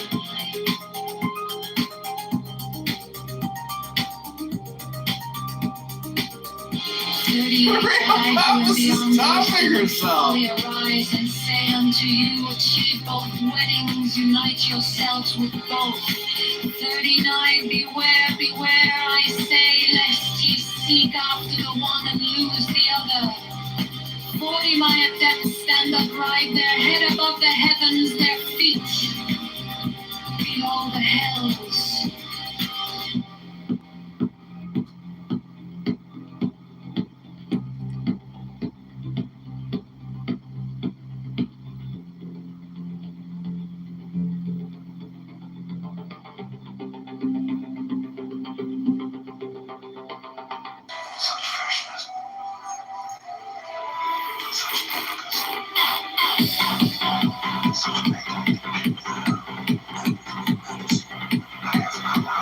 Only your mouth shall drink of a delicious wine, the wine of Iachus. They shall reach ever to the heavenly kiss of a beautiful God. 30, from the abyss of death. 34, Elinor awaits your companion, and that companion is yourself. 35, you can have no other companion.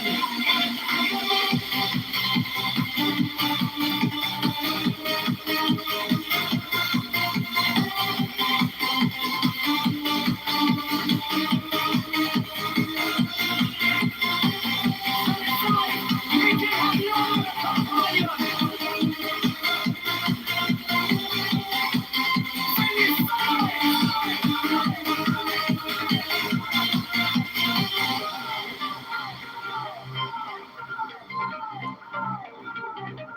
many have arisen, being wise.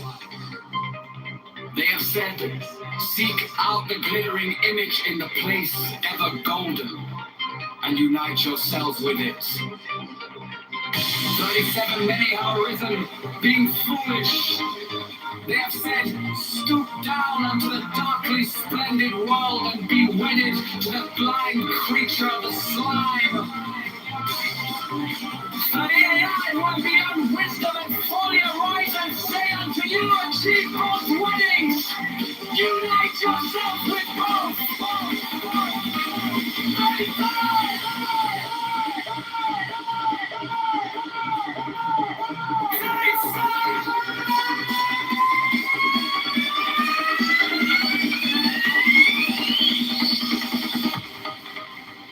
39, beware, beware! I say, lest ye seek after the one and lose the other!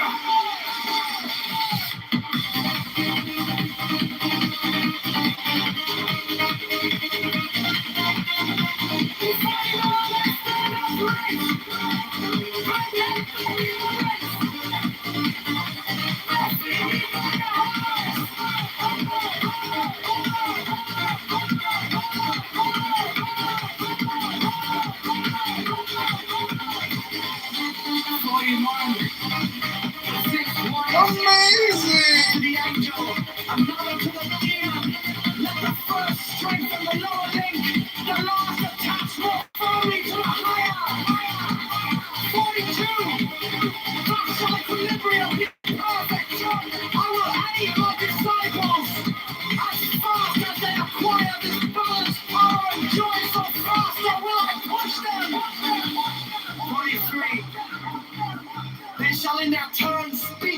invisible throne.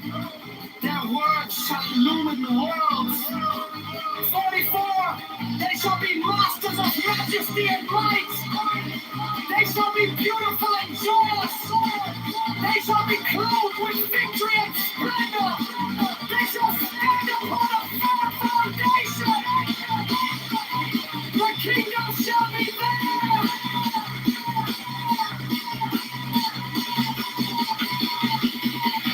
Yeah, the kingdom shall be theirs.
Only your mouth shall drink of a delicious wine, the wine of Iacchus.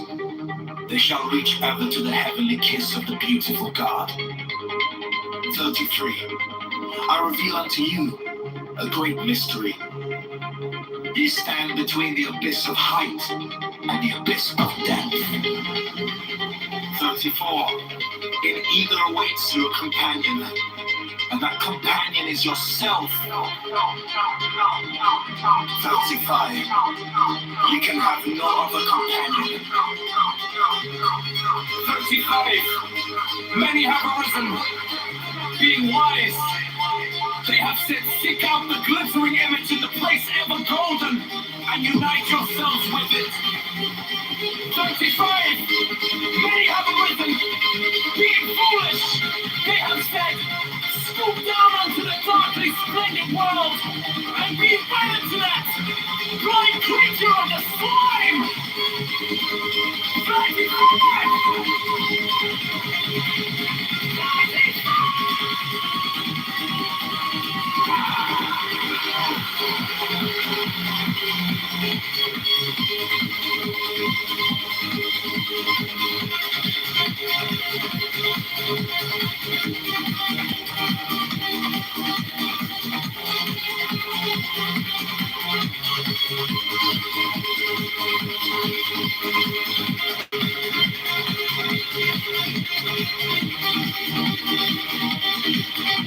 38.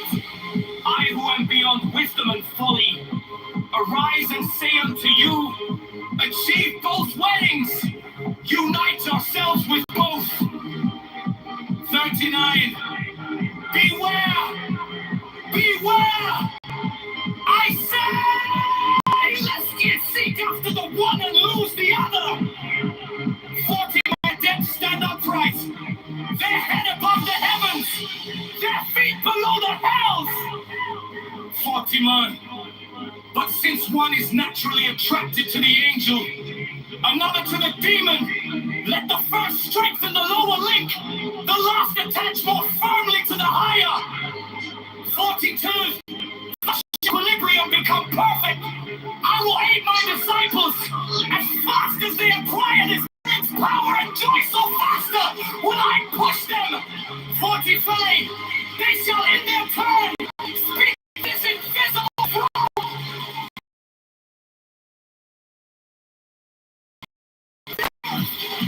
45. They shall be masters of majesty and might. In the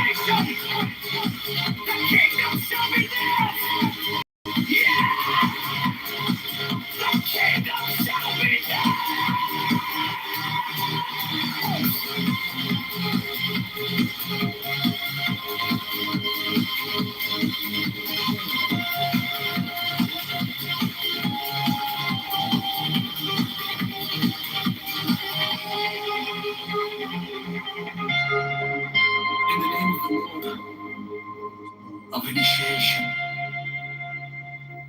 Amen.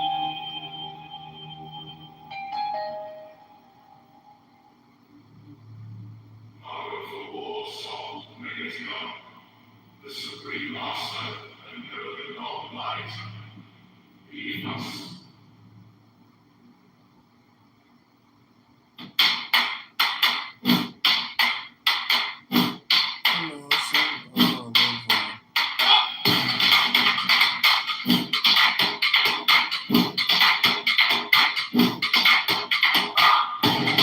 Ash on the banner, smoke in my lungs, steel in my finger, blood on my tongue. I march through the thunder, boots cut the dust, name on my armor, burned into rust. Master of the burning dawn, I raise my broken hands. Like the tears that walk apart, lead me through these lands. Master of the universe, roar inside my chest. I will wave blinding fire, honor in my face.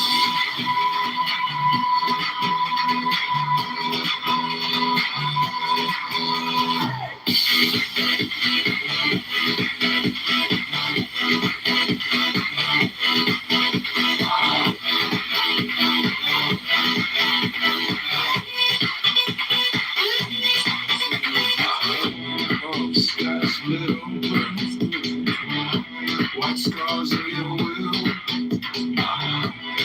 shadows scatter when you say be still. I walk through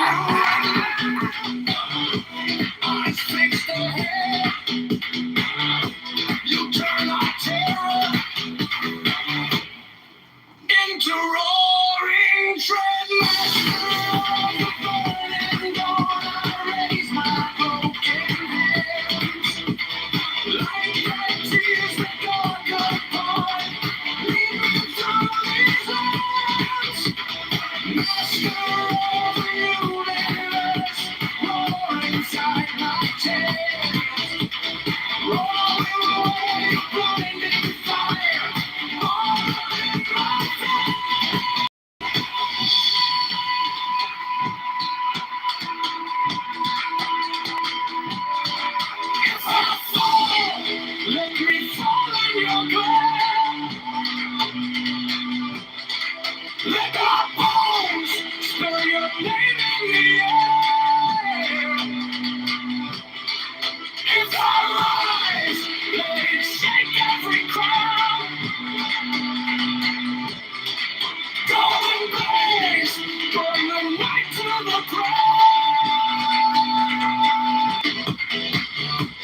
interrupt. It doesn't mean that generational trauma, you can't come out of it.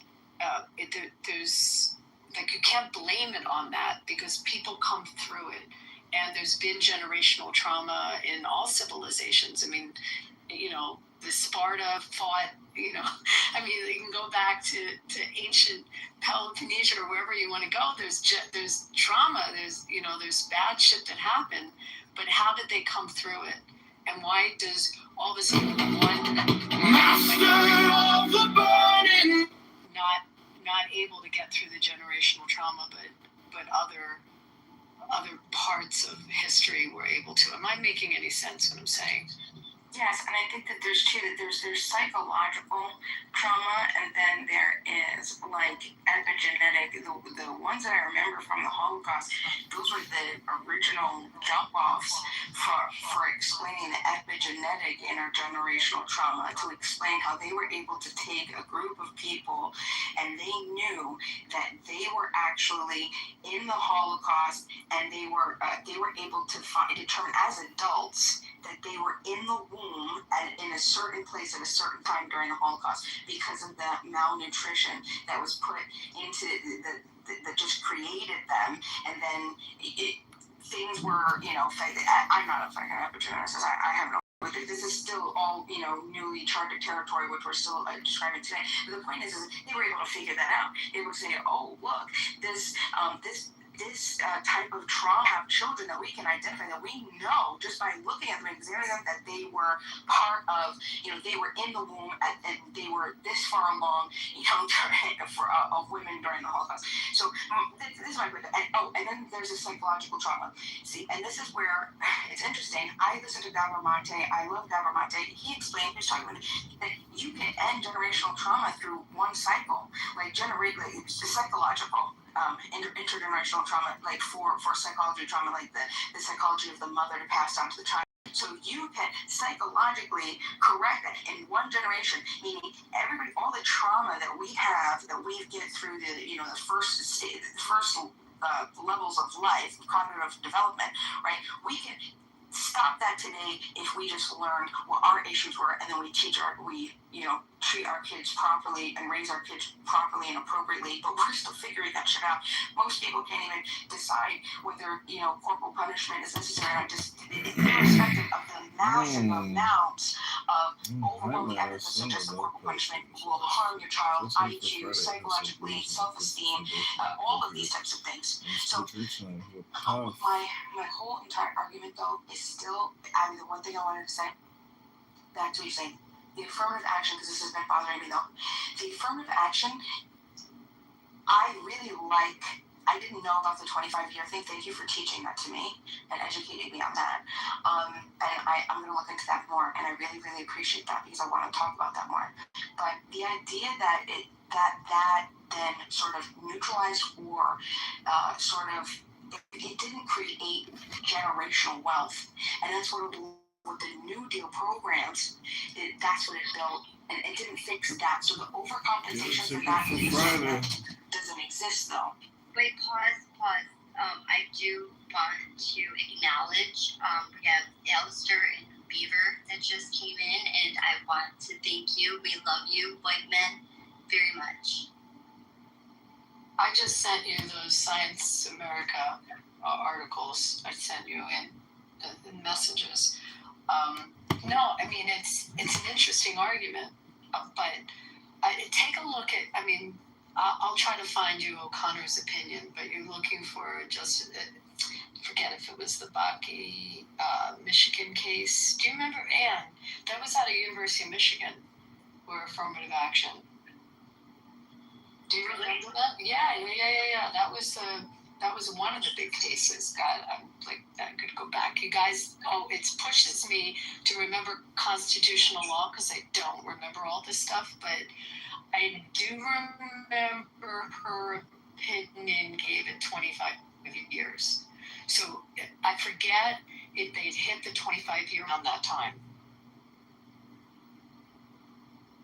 I'll try to find it. The Dutch Hunger Winter, that's what it was called. I was trying so hard to remember. The Dutch Hunger Winter. But I mean, in the grander scheme of things, like none of us are owed anything, and I truly believe that we all get what we deserve. You don't think Germany might owe my family a little? I agree with that, Anna. Like, I agree with that more than you know. I agree with that. I definitely don't think that we're owed anything and we're not entitled to anything. But I feel that as a society, oh, sorry, Mix, that mic stuff. We can't hear you. Are you there? Yeah, I'm here. Can you hear me? Yes. Yes. There's no coming out of your mic, which makes sense. One of my favorite people on this app. Sorry, I was taking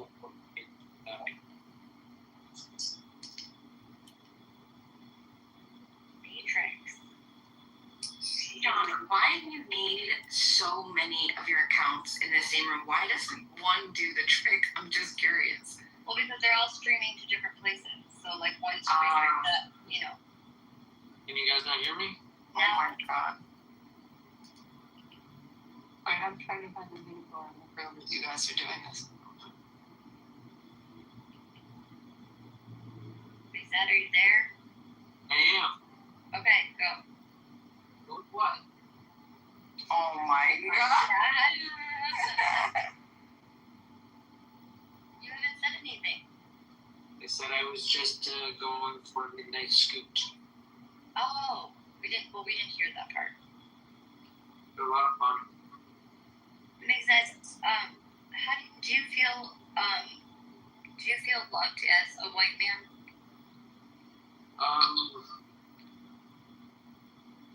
I feel rooting with the white people. As the majority of the country is. Bima, did you give Beaver and Alistair and Mixette their flowers?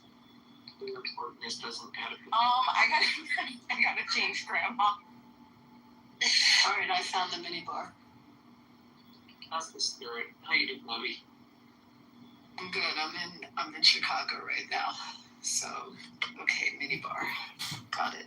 Oh my god, you're in Chirac? I am in Chicago. Ooh!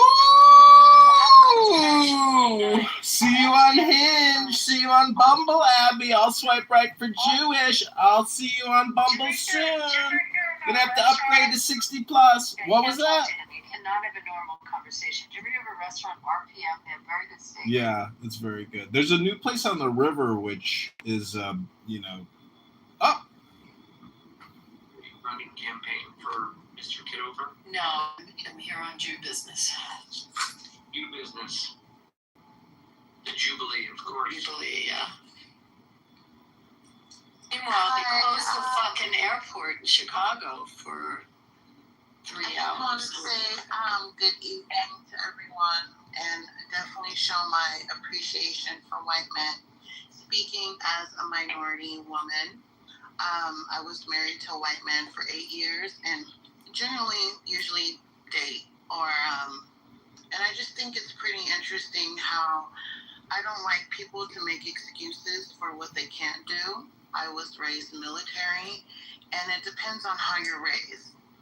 You can keep the cycle going of making excuses for yourself and blaming it all on race group. We're in America. I understand some parts of the country may be a little bit more difficult to maneuver, but you can pretty much overcome anything. And, I just... Anna? Okay. Hi, Anna. Hi. I loved everything that you said. And, so do you... I guess the conversation, you've been here for quite some time. Yeah. And I believe in self-responsibility, too. And so and I'm sure you've heard of the white savior complex, and that in itself, I believe, is very harmful. And when people are saying that they're trying to do good, and to me, I think that it's actually does the opposite effect, and it's actually more harmful. Yeah, that's true. That's true. I mean, it's either you do it or you we're in America, there's a way to go around. It may be a little bit difficult for certain minorities and where you're from, but it depends. Like, for example, when I was growing up in grade school, the black guys were so mean to me. The only nice guys are Hispanic and white. And so, even to this day, black guys are always mean to me. So, I mean, like, it just stems to how you were raised and where you come from and your mentality.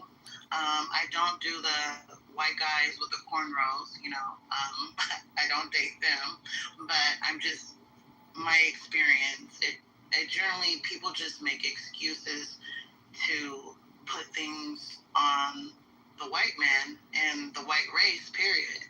So I just think it's, I mean, and you try to say something about it, and then there's all these, not even holding a decent conversation and going in circles. But from my experience, it is black men that are looking for a white savior, and they're upset. They try to compete with the white man. They try to be equal with the white man, and instead of trying to compete, just work on your problems in your own community first, instead of looking outwards and blaming. So that's all I have to say. Thank you so much for that submission. You know what? Interaction for you? Well, mentally, and like I said, like even growing up in grade school and high school, for some reason, like I wasn't black enough, but I grew up with a pretty good mixture, and then like the majority white, a little like mixed people. Like, I mean, I live in a predominantly white neighborhood now, and even in an Asian, I don't have any problem. It just depends where you go, Yes, I do think white men are the most handsome, even though I've gotten like haters looks from white women, older white women in particular, but that doesn't bother me. Interracial, anything is gonna get like looks, But for the most part, I am in the Bay Area, and a lot of rich men in the Bay Area. A lot of rich men. Yes. So, I think white men are the most handsome men on earth. On top of that, I guess Beaver, excuse me, Abby. He's in a relationship with Bima. Alistair, I believe, is the only single male with no children. Sorry, but McZed's got 13 kids. Oh my goodness. But I mean, on top of that, I think people are comfortable with what they're familiar with. I have a white friend, she loves black guys, and that's on her. And we went out to a country bar, and she's like really uncomfortable. I've never seen anyone so uncomfortable around their race. And she's like, I wouldn't even know the men were the main ones only that were nice to me in high school and middle school. Then I think that also takes effect too. So. Abby, it's I don't know if you know this, but my father. Oh, wait 1 second. I'll hear my phone would come off mute. I just wanted to respond on so do you see white men? I do. I mean, really, the news just kind of makes things worse in a way. They'll turn a story and make it twisted on men and put their own words in it. But all the same, and MAGA is just this big racist group, and you have racist people on both parts. But I just feel like the whole thing, especially as Trump, I love my Trump, and he, as soon as he became president, it made it kind of worse on white men, and like stereotyping and just trying to create a bad name. I've seen it, and I've heard it like from the guy I'm with now. Just kind of like it was really indirect. He was at work and he said something like it was like a key fob right? So he said, okay, I'll just fight my way through. And like the group of Asian people were like, oh, that's racist, and completely turned something like, for example, something so trivial, you know? So it just starts like that with stuff in the news. I think sometimes the news can add tension to that. Well, yeah, and like paid activists. Yeah. Bima here believes in structural white racism, and she says that if every day we don't do something to help deconstruct structural white racism in America, we are the problem. So I'm just wondering, Ona, do you believe in structural white racism? And if so, what can I do today to help alleviate the structural white racism? I think I don't even know where to start with that one, but let me see. As far as that is concerned, I think it depends what state you live in. As far as that to alleviate it, just everybody has to start within, no matter what. I mean, what's inside of you, how you really feel about certain race, or if you are, if you're not. To alleviate that would be something that would, to see like a big change, that would take some time, like years. Well, see, just me asking you was my contribution today. Thank you very little. I am complete. Do you think that is racist? Yes, I do. I think it's very racist. People should not get jobs or get into colleges just by, because you're Hispanic or Black. You shouldn't. I mean, it should be your level. If anything is caused more discrimination, it's done the exact opposite, and it's made like the generations worse, where minorities feel like, so it's definitely a bad idea. California is real indirect, but I've never had a problem with I didn't even need, I could have done less without DI. I just received 2 promotions within the same year. So, and that wasn't because of DUI, because I worked my ass off and a lot of brain stress, but I did it. I was stepping up before DI even came about. I just think it's geared to the younger generation in a negative manner, where they think they don't have to work as hard, or they can just take mediocre. Right, it's a trophy. That sounds like just a saying, but that really is. Like, that happens. So yeah, we're saying the standard and bar is lowered, and it's continuing to go that way. And that's sad, because that wants to work hard. Yeah, I was raised military, so it's like my grandfather was avian mechanic in the Navy, my mom was Army National Guard, and it's like my father got shot and killed by his ex-wife in front of my great-grandmother's house when I was 5.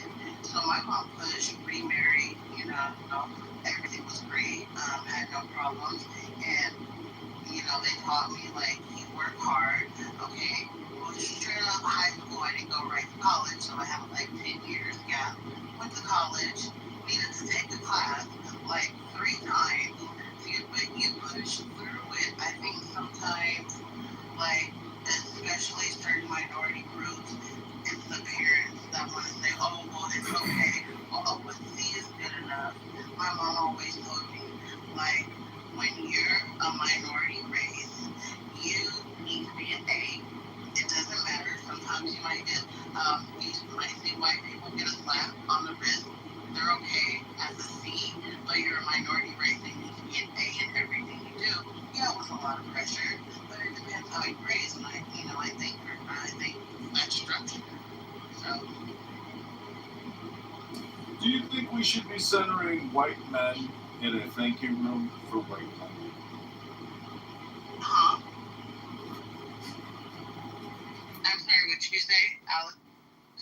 I said the name of this room is White Men Appreciation. Thank you, white man. I'm just wondering, should we center a white man or should we center a black woman in this white man appreciation? No, the conversation was basically, I did start off by mentioning, like, my appreciation for white men and how people should not. My whole point of sharing my story, rather, was to point out that other nationalities, Black, Hispanic, whatever, don't need to blame white men for problems, like for generational problems. That was my whole point. It depends how you grew up, and there's pretty other people that grew up like that, but it's not good for minorities and Black people to constantly blame, oh, the white man this, the white man that. No, you can overcome and do what you need to do. Like, it doesn't matter. Like, are you ICE and Department of Homeland Security and Border Patrol using even lethal force to remove illegal aliens residing here in the United States of America illegally? I love the Trump accent. Especially if they're criminals, yes, because I think things have gotten out of control, and especially Mexicans in particular can be some of the most racist people when they get here. They'll try to kiss white people's ass when they find out they're not perks in this country, quote, quote. I just think that they should be, because it's like, if we were to go to another country, then we would have the same thing, if not worse. We wouldn't even get that far. So if you're coming here freeloading off everything, making the property value go down, 10 people in one apartment, and then gangs and shit and everything else, and then everything has to be in Spanish, and it's like, we have to cater, like, we wouldn't get the same treatment. So yeah, the free ride is over. So my answer is yes. Do you believe in capital punishment and executing those and making the punishment fit the crime? Depends what it is. If it's anything to hurting children, yes. Absolutely. That's kind of my sentiment too on it. Yeah, you don't hurt children, I'm sorry. Or animals. Animals too. Pit bulls. Do you know what just happened in my local community? It was so sad. A family, they got these two dogs. Two of their dogs had gotten out. They were older. They're like 16 and 15. And it's like the only time that they had ever gotten out. But they didn't register their dog with the city, and they didn't do rabies vaccinations, updates, whatever. So when the city got them, they were hefty fines. So it was like $1,000 for each dog. So they were able to get the first dog out with $1,000. So they went back to get the other, and instead of $1,000, they charged them every day throughout the week for boarding the dog, every day. And it went up in a period of, I think, like 5 weeks, because it just kept getting bigger and bigger, and they couldn't pay it off. They didn't agree to a payment plan. And they finally get the money. And he said, we euthanized your dog last Wednesday. Dude, a 15-year-old sweet dog wanted to go home, and the city killed this dog. If I didn't want to dox myself, I would want this to go everywhere. There's an uproar about it here. It's absolutely disgusting. I just can't believe that happened. That's just so sad. That's horrible. I hate to hear stories like that. Yeah, and in those cases, that's when I say, like, I would be another story. I would be the story of the woman. She made news because her dog went to the city because it got out. They got a hold of it. Or there was like some dispute with the police, something, however the city got a hold of it. And she was just like, no, not today. And she, I'll pay for whatever I have to, I'll make it. Oh, yeah. I know that, yeah. That's what I'm talking about. And I don't advocate for that unless it's me. Everybody else, you stay law-abiding. That's an example of structural white racism. I am telling you, I can advocate for something like that, and only for myself. I don't advocate it for you, because you guys need to follow the law. Shouldn't anarchists also watch their diet and exercise to prepare for the coming revolution? Listen, you're not going to be Shouldn't you know what it's like to have a restricted caloric diet and maybe fast every other day? Because a true anarchist willing to go all the way would have to be like a soldier.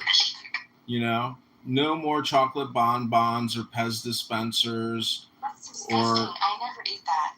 Oh, guess what? We got Rich here on my YouTube Live. He's saying, No. ask her if we should euthanize aggressive pit bulls. Wow, she wants to kill people for hurting a dog.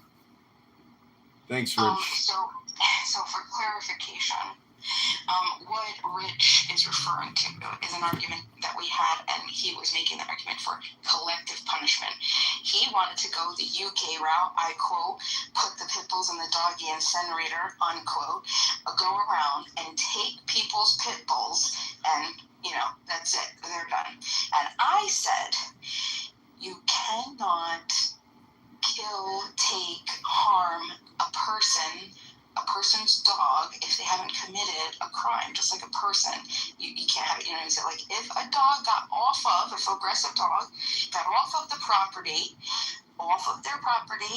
and they're killing a kid or attacking somebody, yes, you have every moral authority to defend yourself against a dog attacking.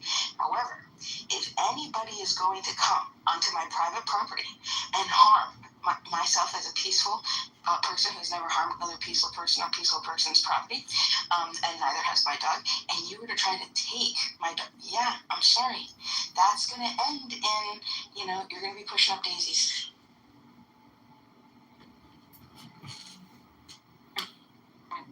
We're all going to say that as dog owners. John, don't you own a dog? I have owned dogs in the past, but now I am dogless. Maybe that's your issue. Maybe that's No, it's not. I don't have an issue. You got an issue, lady. The point is, I was going to tell you that if you had a dog, your time would be like how you. Yes. Like, John. Listen, I go to the gym. I read books. I sit in a hot tub. I cook a dinner. I sit at a nice restaurant. My schedule is already full enough. John, what about if we did like we just got you a dog? How about you just get a ticket for Friday for House of Blues for BBNOS? You won't regret. It's the hottest Lollapalooza after party. It's going to be great. The foundation room is a VIP upgrade. But my sister, who has excellent karma points, told me to get a ticket to go to House of Blues Friday. And so myself and my minion, we're all going. And Rabona Shalom, it's going to be an incredible evening. 10 p.m. security. It's Lollapalooza now? Yeah, it's this week. Oh, I didn't know that. Abby, such talent, just totally just. John, you're like a little or big. I do not want a big dog. I want a hypoallergenic. Dogs are very expensive nowadays, and I'm my not. dog was a fortune. You meet him, and then So Rich wrote that, but pit bulls are evil, and they kill people all the time, and they kill lots of kids. It's true. Collectivist mentality. What kind of dog do you have, Bima? She was a beautiful American bully. Joe, and the dog? I do not. I did have miniature dachshund. Study this. Joe has a dog, but Joe, are you still there? Do you want to say what kind of dog you got? Beaver, you have a dog? I love Joe's dog. Chico. Sword? Anna? You guys have dogs?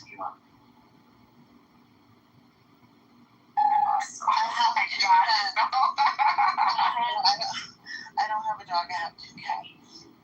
Why would I need a dog? Or do you have a dog? Nope. Why would I need a dog? I got the Toyra. I mean, I feel safe with my dog. Very safe. And I mean, he's got like a loud, hard bark, but he's a lab, so if he came up to him, he'd lick you to death. But, yeah. They wouldn't hurt anyone. But it sounds scary when you're on the other side of the door. Yeah, that's true. I've seen those videos where they test people's dogs to see how they respond to a break-in, and they always just mope away.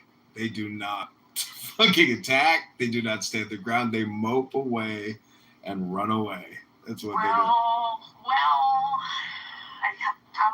don't know if I want to share this story.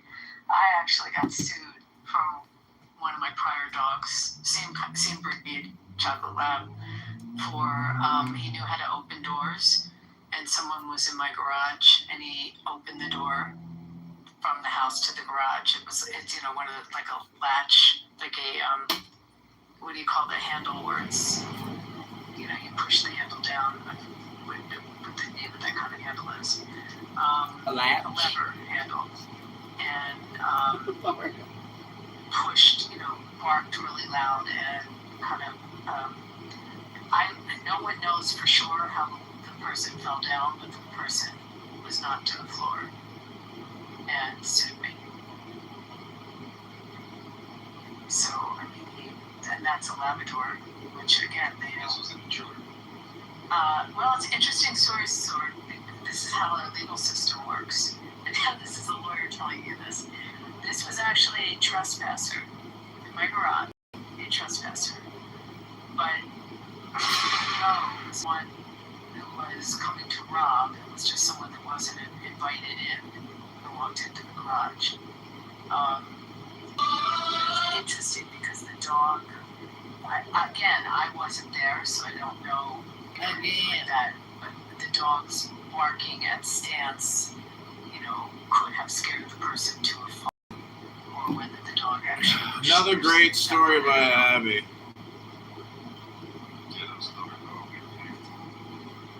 Yeah, but the legal system will pay a trespasser. Great story, Abby. Maybe you could share that story with us later tonight or even tomorrow. Thanks for sharing that. That was wonderful. Where the kid, I guess he was trying to steal a Tesla or something like that. And when he went to dislodge the charging unit, I think he got shot. Great story, Abby.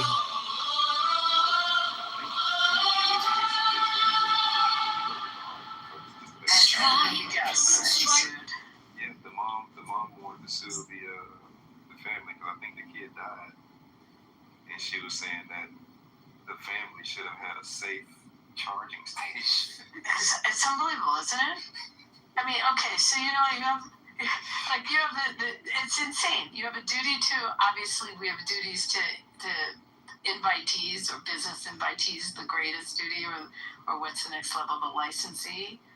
But to the trespasser, a lot of case law ends up giving them, still creating the liability for the homeowner. It's insane. Well, what about a house on Clubhouse? People spend so much time here defaming, slandering, and endlessly talking and listening to stupid bullshit all day long. What kind of liability could there be here on a social audio clown house app like Clown House?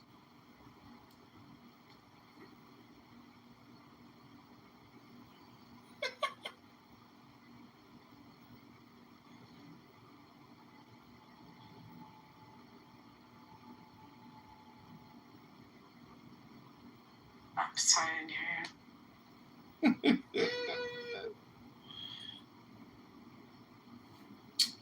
you. Abby, my father used to run the Jewish Federation here in Chicago. Not upstairs in the executive boardroom, but downstairs at the security desk with the rest of the cops. And he took over the Jewish security rackets in Chicago and elsewhere. And I just want to let you know, when you walk through that security gate tomorrow, be sure to tell those Chicago police officers, remember Jordan Kitover? He was the greatest front desk security guard this Jewish Federation has ever had.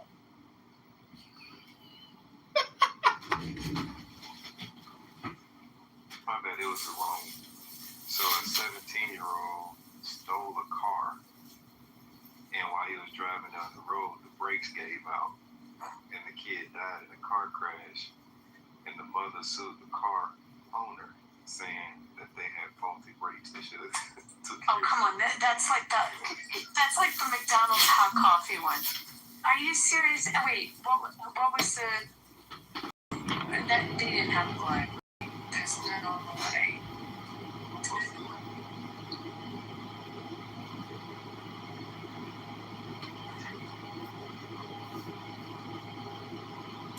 At the McDonald's hot coffee. Farm He-Man!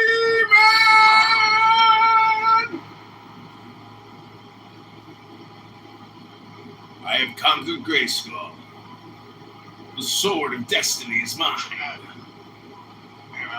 Give me the power of the universe, master of the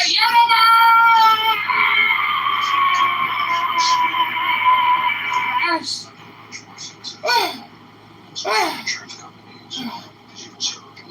The power is mine! The power is mine!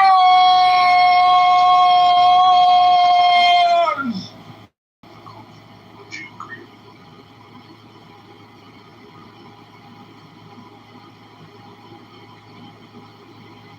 Like, say I get a judgment, but now I gotta track it down and get him to pay. Would you agree to when you're dealing with people that don't have much to lose?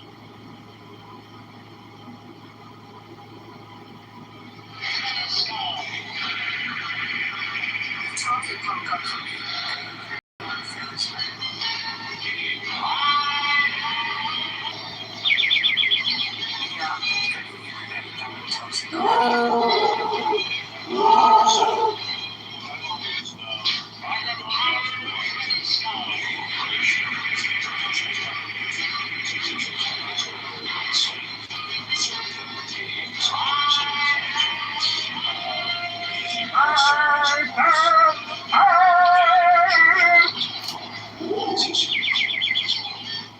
Especially when you're dealing with quasi-state-regulated corporations. But when you sue like people individually, if they don't have much to lose, like if you sue someone That has no pocket, no deep pocket, or any pocket.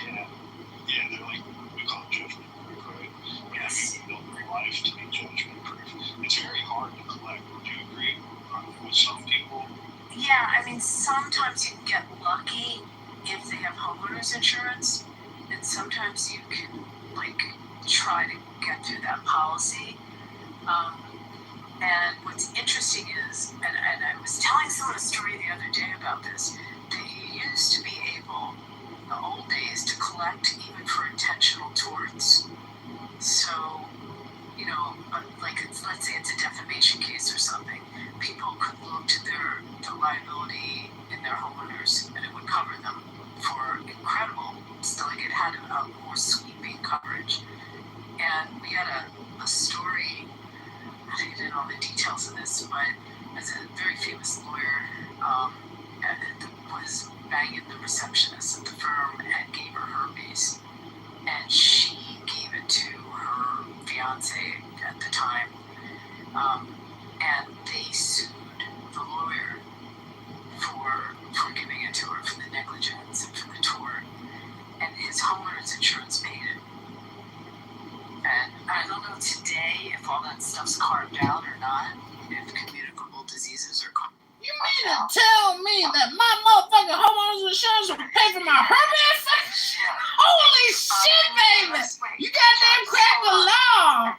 I'm trying to talk about this, but, you know, there are ways, I mean, and that's assuming if someone's judgment proof, there's a good chance they don't own a home, and you know, you're not going to be able to get it through the liability insurance. And I don't know what tenants insurance covers. I doubt it covers any acts like that. But otherwise, you got to go through getting the judgment, and then when you get the judgment, doing the discovery to try to determine if there's any assets there. I mean, that and the only way you're really going to determine it is pretty much once you get that judgment, and then try to execute on it. It's not easy. You know what I've been obsessed with this. I don't know. It keeps popping up on Instagram or Facebook. It must be a TV show. I've never seen the show though. Called Squatters. There's this guy that goes in as these people have taken over other people's homes to get them out. It's pretty wild. Have you seen a 90 Day Fiance, Abby, or Anne, or Bima? Any ladies here 90 Day Fiance fans? No, I have not seen that. But in the squatters one, so it made me think of it, Joe, because these people are like amazing at bucking the system and figuring out all kinds of ways to They are coming for the pit bulls. get legal protection to stay. Pit bulls are dangerous. And you've got to jump through a lot of hoops. I still don't get out there, yo, To baby. get the eviction. Yo, people in my baby. Where is my baby? Where is my baby? And try to execute. Yo, people in my baby. Your husband get it hurt. I want to sue your husband's insurance policy. Yes. Ooh. At your house. You have to evict them from your house. What's the best way your person want to prepare themselves? See a movie called Pacific Heights, which, what's the guy's name that played Batman? He was in the movie. Michael Keaton. It was Michael Keaton. yes, Michael Keaton. Came into the house and they couldn't get rid of them. And it was this like really expensive house in Pacific Heights in San Francisco, and they could not. It became a nightmare, and they stole the title. Like they figured out a way to actually go in and steal title. It's hard, because if they file bankruptcy, you have to go in and get a stay from the bankruptcy court to, because they'll have a stay to stay any proceeding. They'll file, or the bankruptcy itself will stay in any foreclosure proceeding or eviction proceeding for a period of time. And that is where you live. Like if you live in a very blue city, or a blue state, it's really hard to get people out. That's right. Immigrants, I just want to thank Abby for a moment for referring to the only real and proper Batman, and that was my That's a fact. Another fact. I also want to thank Not Abby. Adam West. Abby, thank you for contributing so much of your career towards white structural racism. I'm sure the casino industry has sucked many, many white people dry. I've watched documentaries on senior citizens that have lost everything and become destitute at multiple casinos in Vegas. So congratulations on contributing to white flight, white destitution, and the deconstruction of structural white racist society. Thank you, Abby Escott. I heard that in the casinos that you can actually claim Let's go to Vegas. the amount of winnings. Yes. Yeah. But they just changed the law. It's a very big deal right now because the big beautiful bill fucked us big time. You can write your losses against your winnings, so that you have to report your winnings, which prior to the big beautiful bill, you can report your losses against your winnings. Or you play with a player's card, they're going to track the losses. And if you play slots or like any of the video poker or whatever, you're going to have more losses than winnings, unless you hit a mega jackpot or something. But No, bitch. the big beautiful bill only allows you to take 90% now of losses against wins. So which is a big deal for people that are gamblers, because that number, you may not have realized the wins, but you still have to pay the tax on it. Right. That's how it works. Well, I was like your win-loss statement, Yeah, you understand what I'm talking about, Anne. the positive, right? It's never in the positive, but And then the outside taxes, if you get a big win, in Michigan, it's 24% to the federal government, and then 4% to the state. so you should never. Well, I'm not going to give you legal advice. No, you're right. That's significant. But yes, BEMA. So it used to be $1,200. Now it's $2,000 and up for. To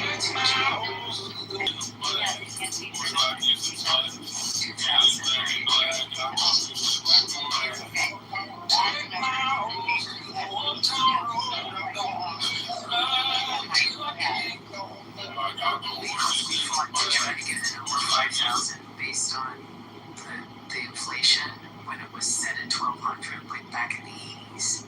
But we lost and only got it up to 2,000. Now we're fighting to, try to have 100% losses against wins. But I don't know where that's at. Abby, the country is currently $40 trillion in debt. You'd think maybe the casino industry could contribute just a little bit to paying off the deficit. What do you think, Dr. Abby? We pay is lower, but our state is solvent. But I don't know what it is in Illinois. I should check. I wonder what it is in Michigan too. I mean, it's got to be higher. I think ours is the lowest. Well, if you're in Chicago, get yourself a reservation at Maple and Ash. Don't sit downstairs with the losers in the sushi bar. Go upstairs for the full experience. I've heard of that place, Maple and Ash. I think the psychology of casinos with the machines is very interesting. It was my first year of college, and it was one of my very first classes, first semester that I ever went to. It's interesting. I remember everything like it was like yesterday. It was so vivid. Double rainbow, and I had this. It was a statistics class, and that class. First of all, physics is so hard, but it was exactly. That's my first thing. It was the hardest class I ever took. Guys, I know. I'm going to agree with both of you. Horrible. That's so horrible, and it totally killed my love for lotto. Everybody did the scratch offs. Lotto was huge. It was the casino. There's like this casino, this race. Well, anyway, I don't want to dox myself, but there were these things, and everybody would just, weekends out there. I took that class. It killed everything, and I got interested in like how could they, if this is true, how could people do this? How could people? And I read this study. It was a long time ago, and it talks about how all the little things in the casino is designed so specifically and uniquely to do something, like the lights, the sounds. Oh yeah, and now they have it implemented for like a lot of slides. You can't, you used to be able to turn the sound off. You can't even turn the sound off. Well, we can turn this up. I mean, but I don't know how it is in Michigan. I mean, some of the places. And our slot houses, you can turn this. There's slot houses. The slots you can't. Slots, but maybe in a big casino you can. You could turn the volume down a little bit though. Do they have slot houses inside the slot houses yet? Slot houses are 15 machines. The bars and the slot houses are 15 machines. Like when you go to a bar, built into the bar top when you're sitting at the bar is machines, and they'll have 15 machines. Abby, if you're an unemployed pseudo-intellectual commentator and political pundit here on Clubhouse, and you're unemployed and you're looking to get started in the gaming casino industry, what would you suggest they do? Should they delete the app? Should that be the first step in getting a JOB? Can you imagine John as your dealer on blackjack? It's like so popular. Dude, you would get. We shot the last one that had a dream. Craps table, man. John, What it's confusing. Abby, is John an idiot or a genius? I don't know. There's a level of savant there. John, you have to go. That means checkout time. Does that sound about right? Sounds about right. And I was one of my former employers, this cunt bitch manager who said, how big is your deck? Because we had to give a presentation and it was talking about a PowerPoint presentation. And I said, excuse me? She said, how big is your deck? And I said, are you asking me about my presentation? Or are you making a sexual harassment claim? Or guess who she worked for? Eddie Lampert.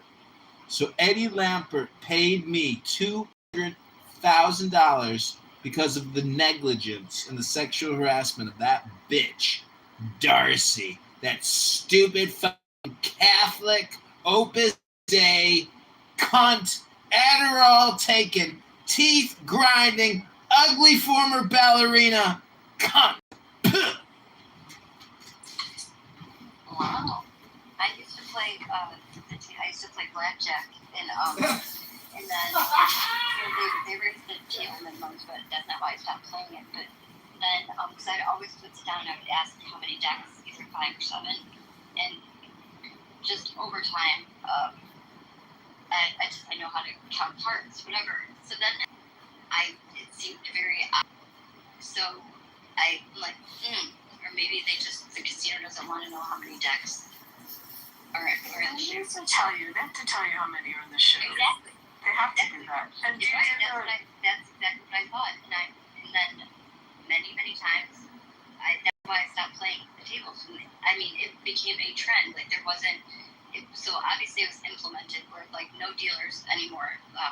No, they say I don't know, and it's like I've never heard that. Me neither until then. It's like was like 4 or 5 years ago is when like that they just don't want you to know. I mean, there are some places you go where they'll still deal from no shoe. You know, they'll shuffle from the hand. Oh yeah. They'll do 1 or 2 decks. I mean, the majority of the shuffle masters, the machine is there. It's like 4 or 5 decks. They tell you, and they also we have to post our odds. I don't know that in Michigan the laws are different. They don't post the odds, but like, I mean, we know in general the odds are not in our favor. But like. Yeah, but they don't tell you the odds. Like, they definitely. Have you ever flipped? The bonus bets, what the odds are. Have you ever looked at the back of a scratch lotto ticket? Because they actually tell you the odds and how much you have to bet just to break even. When you read that, it's hard to believe people actually will sit there and fucking play scratch lottery tickets. It's crazy. Do you know it's illegal in my state? It's in our state constitution. It's absolutely illegal to have a lottery. Oh, well, yeah. What's crazy is I just got off on a cruise ship, and so you're in the casino. And by the way, there's very few places where you can play one deck. It's going to be, like Abby said, 4 or 5, 6 even, right? So, but then they have these, like, specialized lotto tickets. I'm like, I see the back of this thing. Like, oh, you can scratch off and win a free cruise, you know? Right? What a wreck. It's the casinos on the cruise ship. Gamble on the cruise ship. Did they pay for your cruise? Did you do it as a comp or? Well, for one, they don't, like, if you're like, a Vegas or any, like, regular casino, they're not gonna, like, be so privy to, like, you showing your cards to the person next to you. I can hold my cards up. I can almost show all 5 people or however 6 people at the table, and nobody's gonna say shit to me. So then we increase our odds even more, right? So it's not supposed to do. And then the dealers are on your team too. It's very really. Have you ever seen the video? Wait, listen, hold on, buddy. Have you seen the video of a black woman who won like the $1 million at the slot machine, and she was like so happy? She was like, it was destiny, it was meant to happen. And then the casino manager tells her that it was a mechanical electric error on the slot machine. Oh, that's got to be like devastating. Yeah, that's ultimate. Yeah, like that's just like I just glued. Now, should they honor that? The malfunctions. It's so difficult for me because I see both sides, right? And the idea is I'm giving you this money. A person of this machine. He 100% IDs Tyler Robinson's time there, when he got there, when he left, what he ate, right? 100%. This witness ties Tyler Robinson to this machine, right? This witness needs to be deposed. He needs to be interviewed by the defense. He needs to be deposed. He needs to be put on the stand. And then the prosecution and the defense need to check his credibility. If this witness is found to be credible, all of this is a lie. And then he says, no, sir, you're and this is just one witness. You were wrong. He said, "Sir, would you like another The shot?" server And just immediately I told him, said, "No, I'm who good." actually took his order that night ID'd him as well. I'm out, man. I'm out, and I'm actually. You have two eyewitnesses I'm done that placed anyway. Tyler Robinson and I'm telling Panguitch you, no, I don't know. at 8:55 p.m. to 9:47 p.m. on the night of September the 10th. That means that Most this casinos individual, have these are either completely fabricated text messages, I'm leaning towards that, by the way, that or if you somebody have was pretending to be Tyler avoid, on a different device any of their obligation to pay and out. texting Lance So Twiggs. But that would show up on Tyler's device, right? So it's been proposed to me that maybe Lance Twiggs was using a tablet that Rock, like next time you decide to go on a cruise, you can reach out to me if you want to do this, but there's a lot of junketeers that will, your cruise line, if you're going to gamble anyway, might as well have them pay for your cruise. Abby, I heard Oh, 100%. If you are related, I have no relationship to him, but, and it's interesting that you bring this up, because I got an email today from a friend of mine that is working on a documentary, see if I can find the name of this, about Jewish gangsters and Nazis, and basically how they, in New York, they took Meyer Lansky and his crowd, took these gangsters, and they went in and busted up some of these Nazi meetings and literally beat up Nazis to scare them not to gather and not to meet.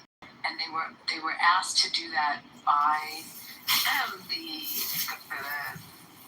know if it was the feds who asked them, or someone in the State Department, but they were actually asked to go in, and they did.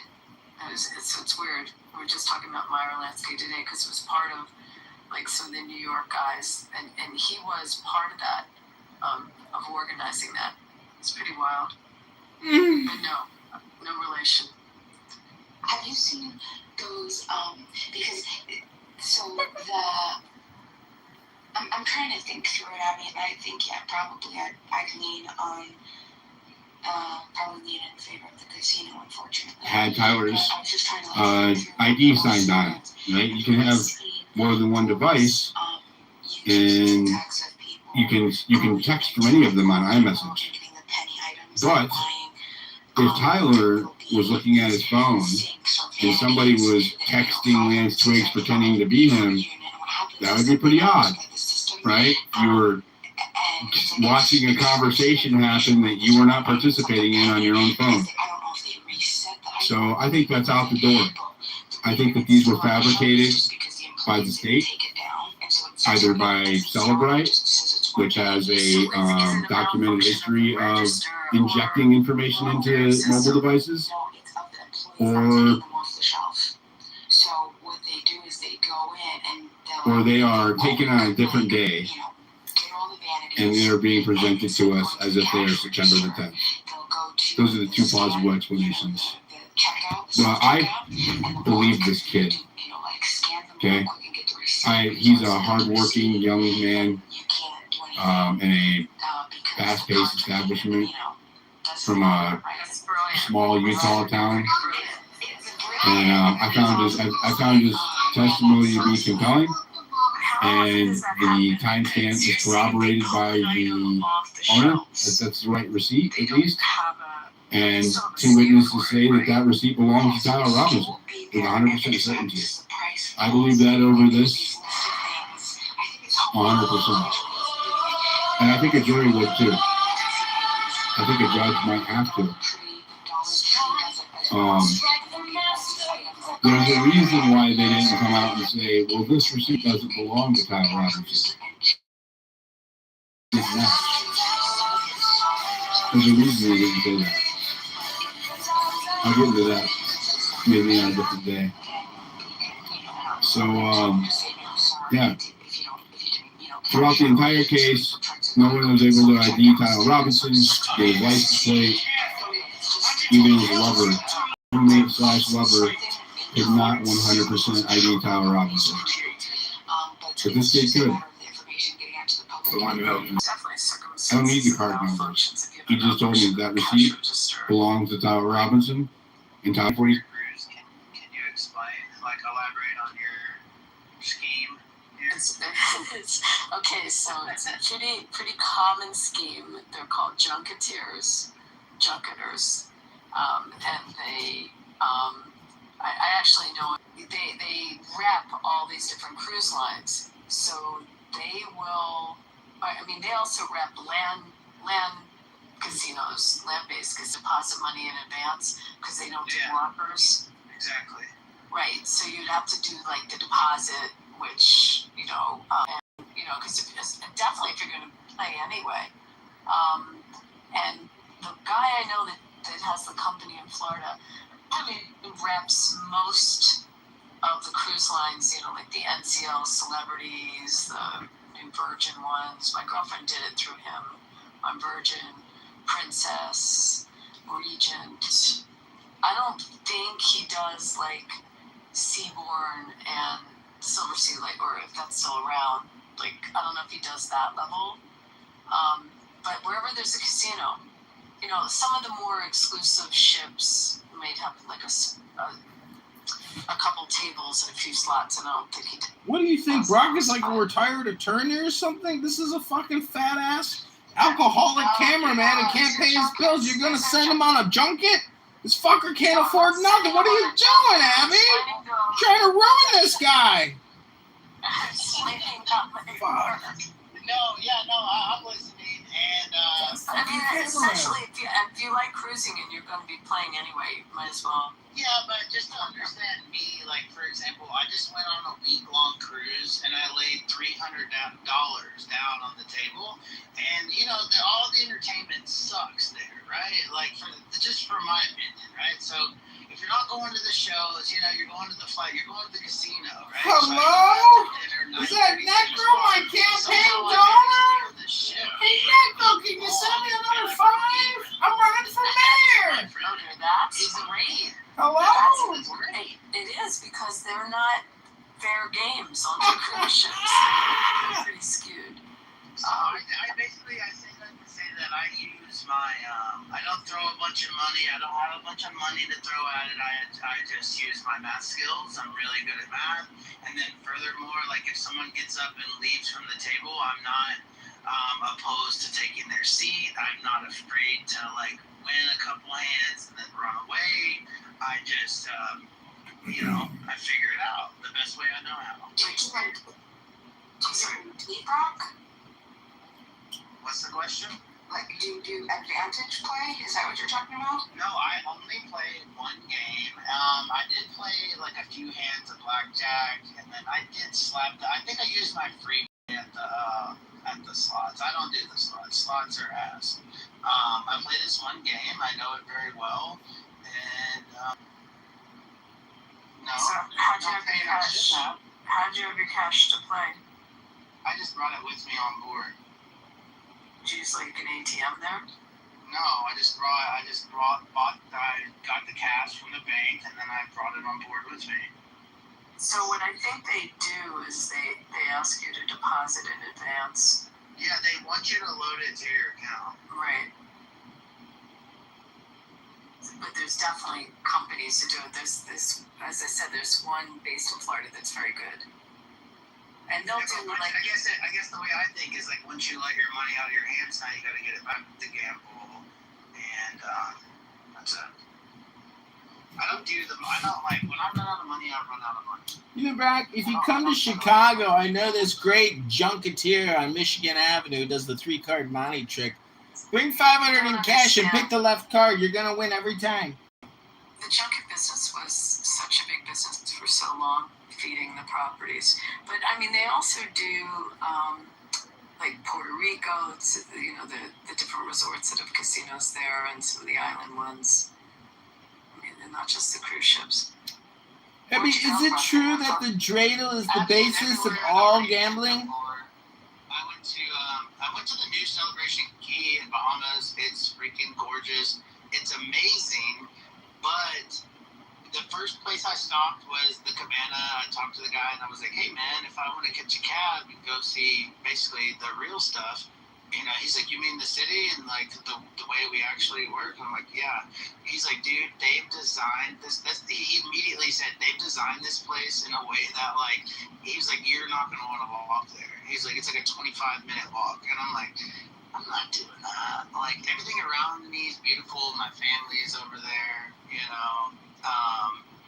But it's really, really nice. It is really nice. And I went to East Road, and then Cozumel, I think, for the fourth time. I have been to Playa as well. Big ship? Did you get laid, bro? Yeah, I was on one of the bigger ones out of their fleet. I was on the Mardi Gras.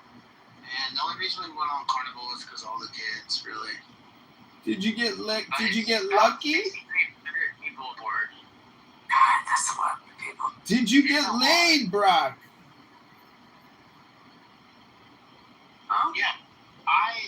My thing with the cruise is like, I'm an outgoing person. I love the time with my family, but it's just ears hurting a bunch of rereads, really, because there's 5,000 people behind you, but when you get to the location that we're all trying to get to, you just stop dead in your tracks, and then all you do is, it's so annoying just trying to share with everyone, I guess, is what I'm trying to say. I mean, but you're not in ports where you're going on tours or anything like that. It's not like when you go on these cruises and especially the Mediterranean ones where you have a day in Rome and a day in Naples or whatever. I mean, there's really not, it's like you're going to Nassau, right? It's like 8 to 4, and you have to realize too, you're getting up and you're eating breakfast and you got to go through security, and by the time you get off, whatever, let's say it's 9, you guys nailed it. You still want to cut it close. You don't want to be a pier runner, right? You don't have a lot of time, but your time on land to me is a breath of fresh air from being stuck on that ship with everybody. Right, but in some of these, the bigger the ships, the shorter their time. It feels like, I could be wrong on this, shorter the time in port. Especially on the European ones. I remember going with my family on one of the bigger ones, and one of the stops was Rome, and we had to be back on the ship at 5 o'clock. So we stopped. And then you got to get there for dinner. Yeah, but then you get to Civitavecchia, you got to take, it's 45 minutes, 15 minutes into Rome, and you got to do that. Then you get there, and then you got to get back to the ship by 5, so it's a short day, especially if my kids were small when we went and wanted to show them the Vatican and everything. I mean, if you do the touring, you don't have time. I hate it. I've been to just over 20 countries, and my family not so much, but it's my family vacation, my favorite part. But as far as the logistics and the concept of it all, I'm not a fan of the cruise. Cross-check.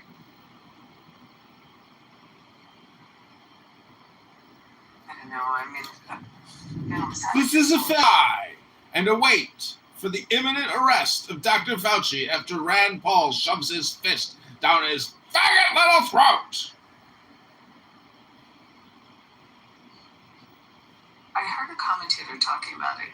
Someone who worked in government that got called to Congress to testify because something in their diary was, I forget what the position was. I wasn't paying full attention to this, but something in their diary was very incriminating.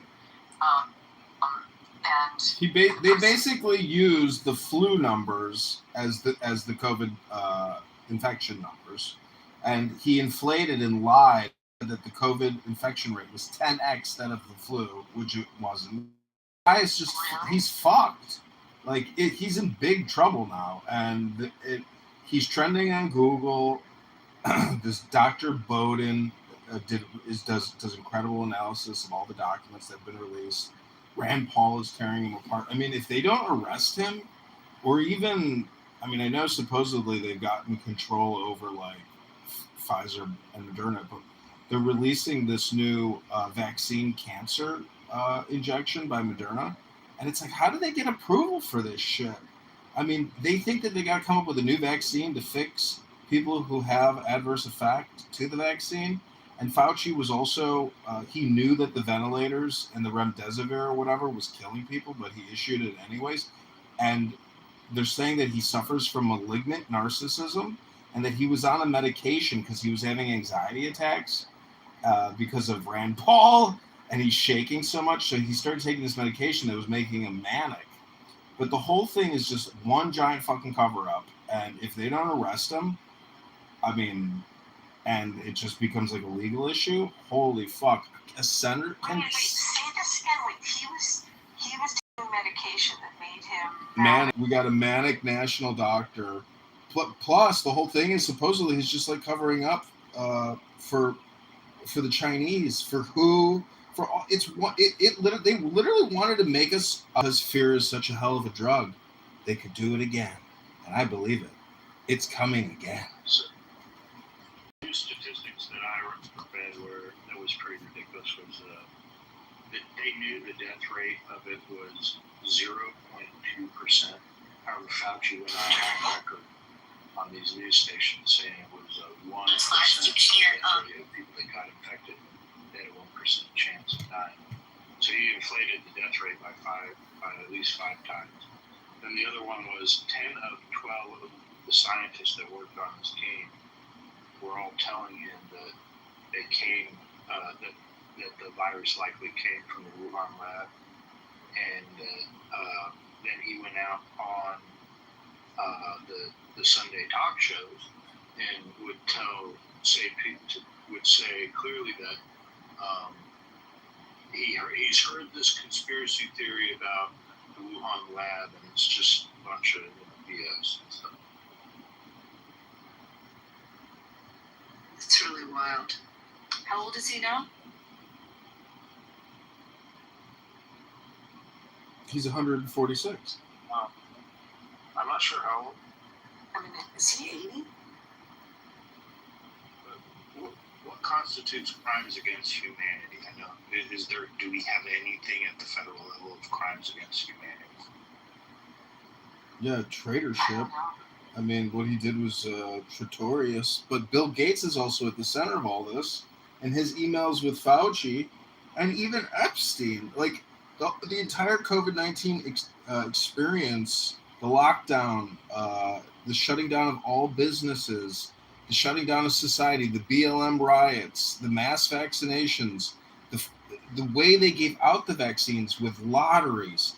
You know, you could win millions of dollars, get injected, and get it put into the raffle. Like total fucking groupthink, insane behavior, totally anti-American, but just total propaganda, nonstop, hardcore. And if you were on this gay retard clown app for lonely bored people, you heard the most obnoxious, horrible people that you wish you could have punched in the face. Like Dr. Copeland, the Army hero, putting COVID-19 vaccines in our patriots' hands, killing Rangers. And now they have Rangers on testimony coming out saying that they refused and resisted. And it's, you all know, if you took it, I feel bad for you. You got to have sour grapes. Everybody that has taken it has confirmed, yeah, I guess I didn't have to take it. I got sour grapes. You know, I have some adverse side effect. I was fucked up. Wish I never took it. Because it's not like taking, you know, a vitamin D shot or having a chicken chop salad and, you know, eating healthy food and going to the gym. It's taking a completely unnecessary medical intervention for the fucking flu. It's looking like whatever the lab leak is bullshit. That they just used the flu numbers because the World Health Organization said the flu appeared from 2021 to 2020. Die from what? The vaccine or from the COVID-19 virus, supposedly? From the virus. And they blamed it on the virus. About died from the virus. During that time, my dad died and initially he had prostate cancer and then it metastasized and spread. He did get the vaccine, he got the Pfizer shot. He was required by Chrysler. Food prices have soared at grocery stores around the country. prostate cancer, as we know, is like the most curable cancer for men. And I know in my gut and in my heart, like, that the reason why it spread and metastasized is because, like, I just know, but there's no, like, proof of that, right?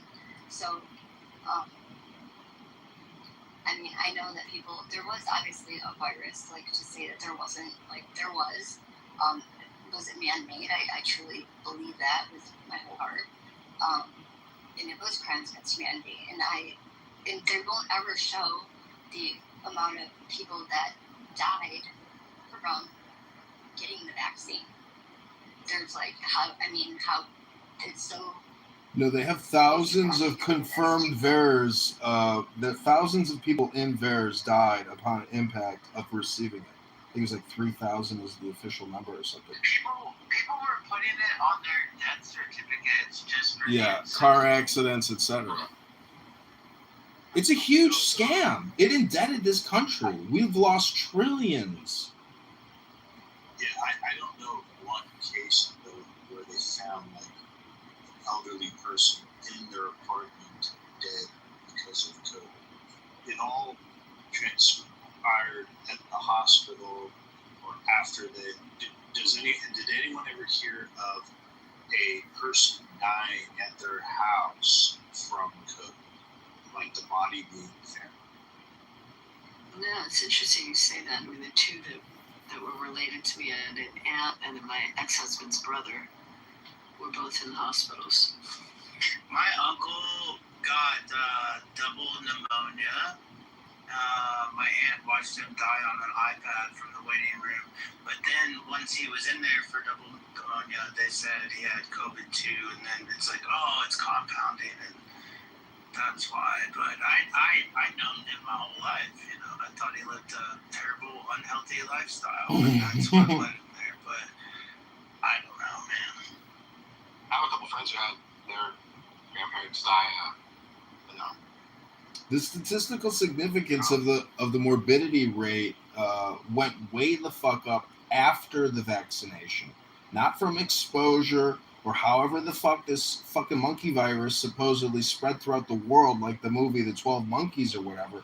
I mean, how does a fucking lab leak get into Africa from fucking Wuhan? How does it go all around the whole fucking world in 30, 60? I don't fucking buy the story. And it's the fucking flu. They lied to us. They called influenza or the flu the fucking COVID-19 vaccine virus.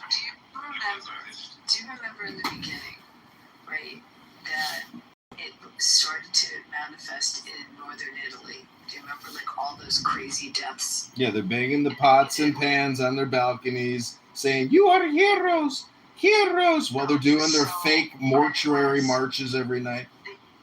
If you go to those towns in northern Italy were the production towns for jewelry and for leather goods, but mostly on the tree, and they brought in, they had all these Chinese workers that came Lilies in. have 6 petals, and in cross-section the flowers show the hexagram or 6-pointed star, which is the symbol of the macrocosm. Italy. But in the beginning, I knew one person who died in March, that first month. That's another, I forgot about that person. And he was a physician in Manhattan, a famous physician. Do you know how many doctors that have come out? Picking up at the hospital. He went on. Abby, do you know how many professional doctors, intellectual, intelligent doctors that are resisting their state medical boards and resisting Pfizer, Moderna, J&J, and risking their careers? They've been sued into oblivion. They've been blacklisted because they know that the vaccines are a scam and they have adverse effect, no positive benefits. I mean, it's just obvious. I mean, I haven't had any negative effects so far from that vaccine. Aren't you a faggot? I did too. I had shots. Aren't you a faggot? I mean, I had the Moderna, and I did it. The lawyers got first in line in Nevada, like right up in the beginning. So everyone was pushing to try to get it. I had it. You know, the 2 shots you have to do like 2 weeks apart. And then I had boosters. Yeah, I talked to MDs, literally from UCLA Medical School and from Cedar-Sinai, and I've had just plain conversations with them, like, hey, what's going on with this?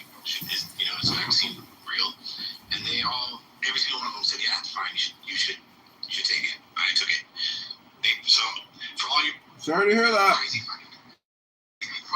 When all the faggot retards I knew said to me, "Oh yeah, John, go out and get it," I knew right away not to get it.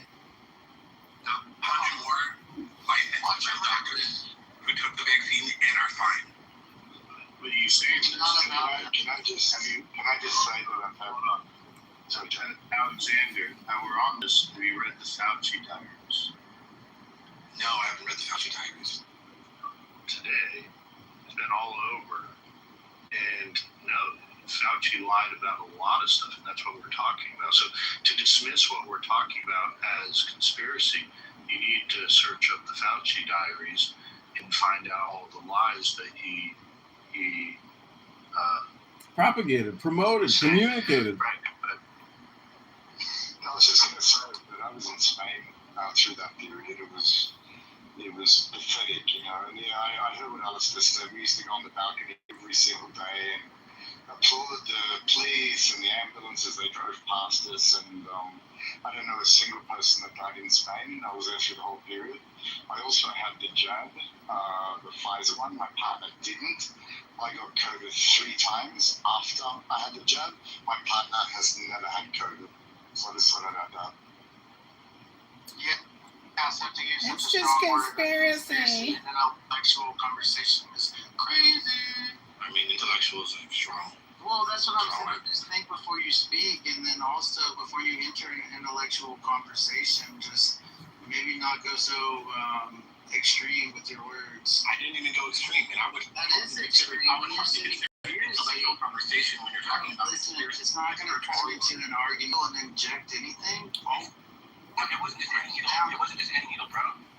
It was a super advanced research product. You had it, like you also have medical advice. You rely on doctors. You listen to your doctors. Listen, yeah. I gotta just argue this way.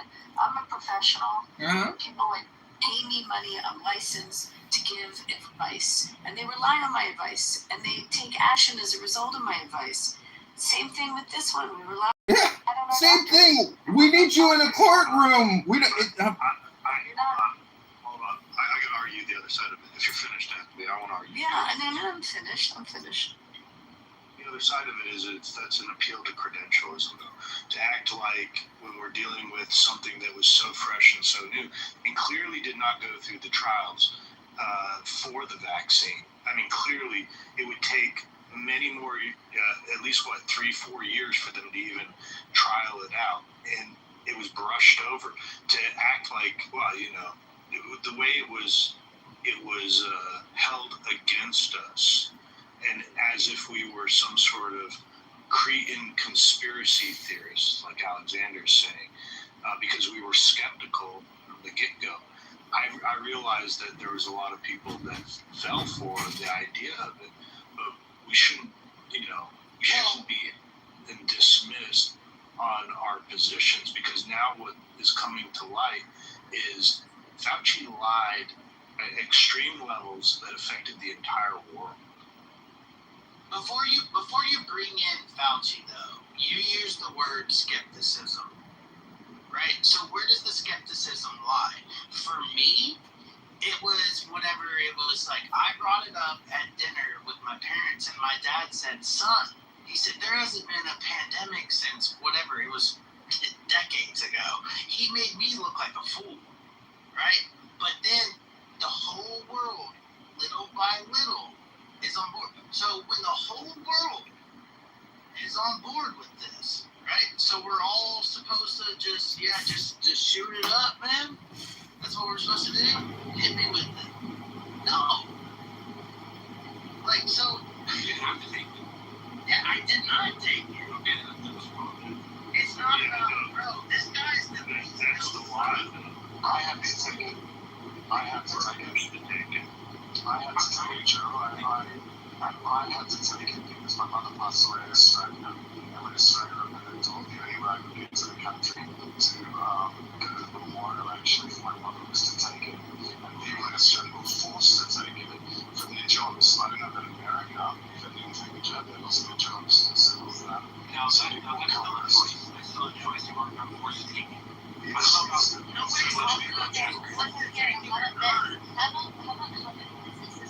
just because they were told that they were by the health department that they were not allowed to open their business. And then and I will say this, that so during that time when we're all in quarantine and no one could open up their business, it just so happened that the day after Thanksgiving, the biggest shopping day of the year, we were all in quarantine, but Black Friday, all of the Walmarts, the Best Buys, all of these stores were open for people to shop while we were all in quarantine. And because of that era, the amount of Amazon now takes over and a bunch of businesses have closed, like gone bankrupt and closed. Yeah. No, I agree with that. And obviously it had a massive effect. I'm agreeing with Hannah. I'm agreeing with your argument that it had a massive effect on our economy and it's going to ripple around. How about you? I'm not talking to you right now, I'm talking to you. So, you don't have a valid choice. No, should we get that through? I'm not talking to you. This whole conversation. Shut up, Maggie. Oh, well. You sound like a bitch, shut up. Nobody's saying that. And I agree with you. You really want me to overtalk you? I'll overtalk you. That's fine. I can overtalk you. So basically, we were happy to do a conversation. And then you were in the room goes the whole flow. It's really shitty, but right? You're not really getting valid. Shut up, Ross. No, nobody's shutting up right now. I'm not going to shut up. Like a Pokemon. I need to overtalk you. Hold on, wait. You're getting drunk from Pokemon. Bro, stop. Wait, we need a one-line. You need one-line. Yeah, exactly. I'm trying to keep it on track. No, but, well, I want to hear his response to you. Yeah, well, it's going to sound dumb. Okay, so, and I agree with what you're saying. And I don't know why liquor stores were considered, liquor stores. Yes, liquor stores are allowed to remain open. I don't know why. That doesn't make any sense to me. But I guess because people. We're not talking about liquor stores. You're not supposed to be talking at all, actually. What does liquor stores have to do with the vaccine itself? No. Well, technically, that brought the one that changed the first time. Right. Right, me. And no one's talking to you, Brock. So why don't you shut the fuck up? So where it was kind of counterproductive is they forced the doctors and nurses to have to take the vaccine, and if you didn't, then they would fire them. So we're actually lowering our workforce on helping get through the pandemic if they don't take the vaccine. So that didn't make any sense at all, and that was the big hang-up about the ones that got forced to do it. So what do? You lose all your nurses and doctors that refuse. Here they are, they've been months already going through all the procedure of the pandemic prior to the release of the vaccine. And now, once the vaccine's available, now you put down these draconian laws to say, and largely it was attached to any type of job that received federal money. So if you received federal money or federal contracts, you then had to take the vaccine as well. And we have a teacher shortage. Now, and I don't know if any of you have kids, but my daughter, there's a teacher shortage. And so, they have people substituted that are not qualified for specific grades that are teaching these grades, and they're not qualified. This is awful. This is crimes against humanity. And this whole, I believe in the my body, my choice, any sentiment that if it's my body, my choice, it's my choice to not get the vaccine. If I die from COVID, then that's my own. Not to mention the fact that we have the Privacy Act, right? That we all know that, our health records are personal, right? But somehow that spills over into the business world, right? You can be a part of a Fortune 500 company. Everyone's talking. People will ask you, did you get vaxxed or did you not get vaxxed, right? They will say that to you in the workplace. Unacceptable. We all know that. But your answer determines your fate. And you know what's so even crazy, Brad? Just piggyback off you. So now, my dad, he worked at Chrysler, was required to get the vaccine. Now, if you want a job at Chrysler, do you know that you don't have to be vaccinated to get a job there? Illegal aliens that float over 300,000 trains of people pouring into the country. Where was the concern with the mass vaccination for those people? So, I agree with a lot of your stuff. I do believe, though, that we're looking at it. We're looking at it from we're looking at it into the past, right? And hindsight is 2020. If we can kind of try. No, we're not. If you weren't on Clubhouse in 2021, bro, you I was on missed Clubhouse in 2021. You gotta wear. hindsight. Here's the deal, Brock. You have to let them speak. We're not gonna do this shit and shut people's conversation down. I appreciate that. From what I remember, it wasn't that long ago. I'm sure y'all remember as well. We didn't really know what this was, right? We didn't really know what COVID was. We kind of were figuring it out as we went along. People were dying. I saw the hospitals. I have friends who are nurses. They told me that what it was being reported was true. So that was real. People were dying in large quantities, and something had to be done. Now looking back at it, yeah, obviously a lot of mistakes were made. Obviously we overreacted, and clearly there was probably a better way to do it. But in the moment, we really kind of were in the dark. So I can't look back at it like it was so much. But we were planning like Russian roulette, like people's lives. You understand that? Like, Yeah, I do. right. So that carelessness, like people need to be held accountable for that. But they didn't know. But nobody's in the dark. But he states that in the dark. Let me offer an anecdotal story. Yeah, let me offer an anecdotal story. My uncle died in the hospital.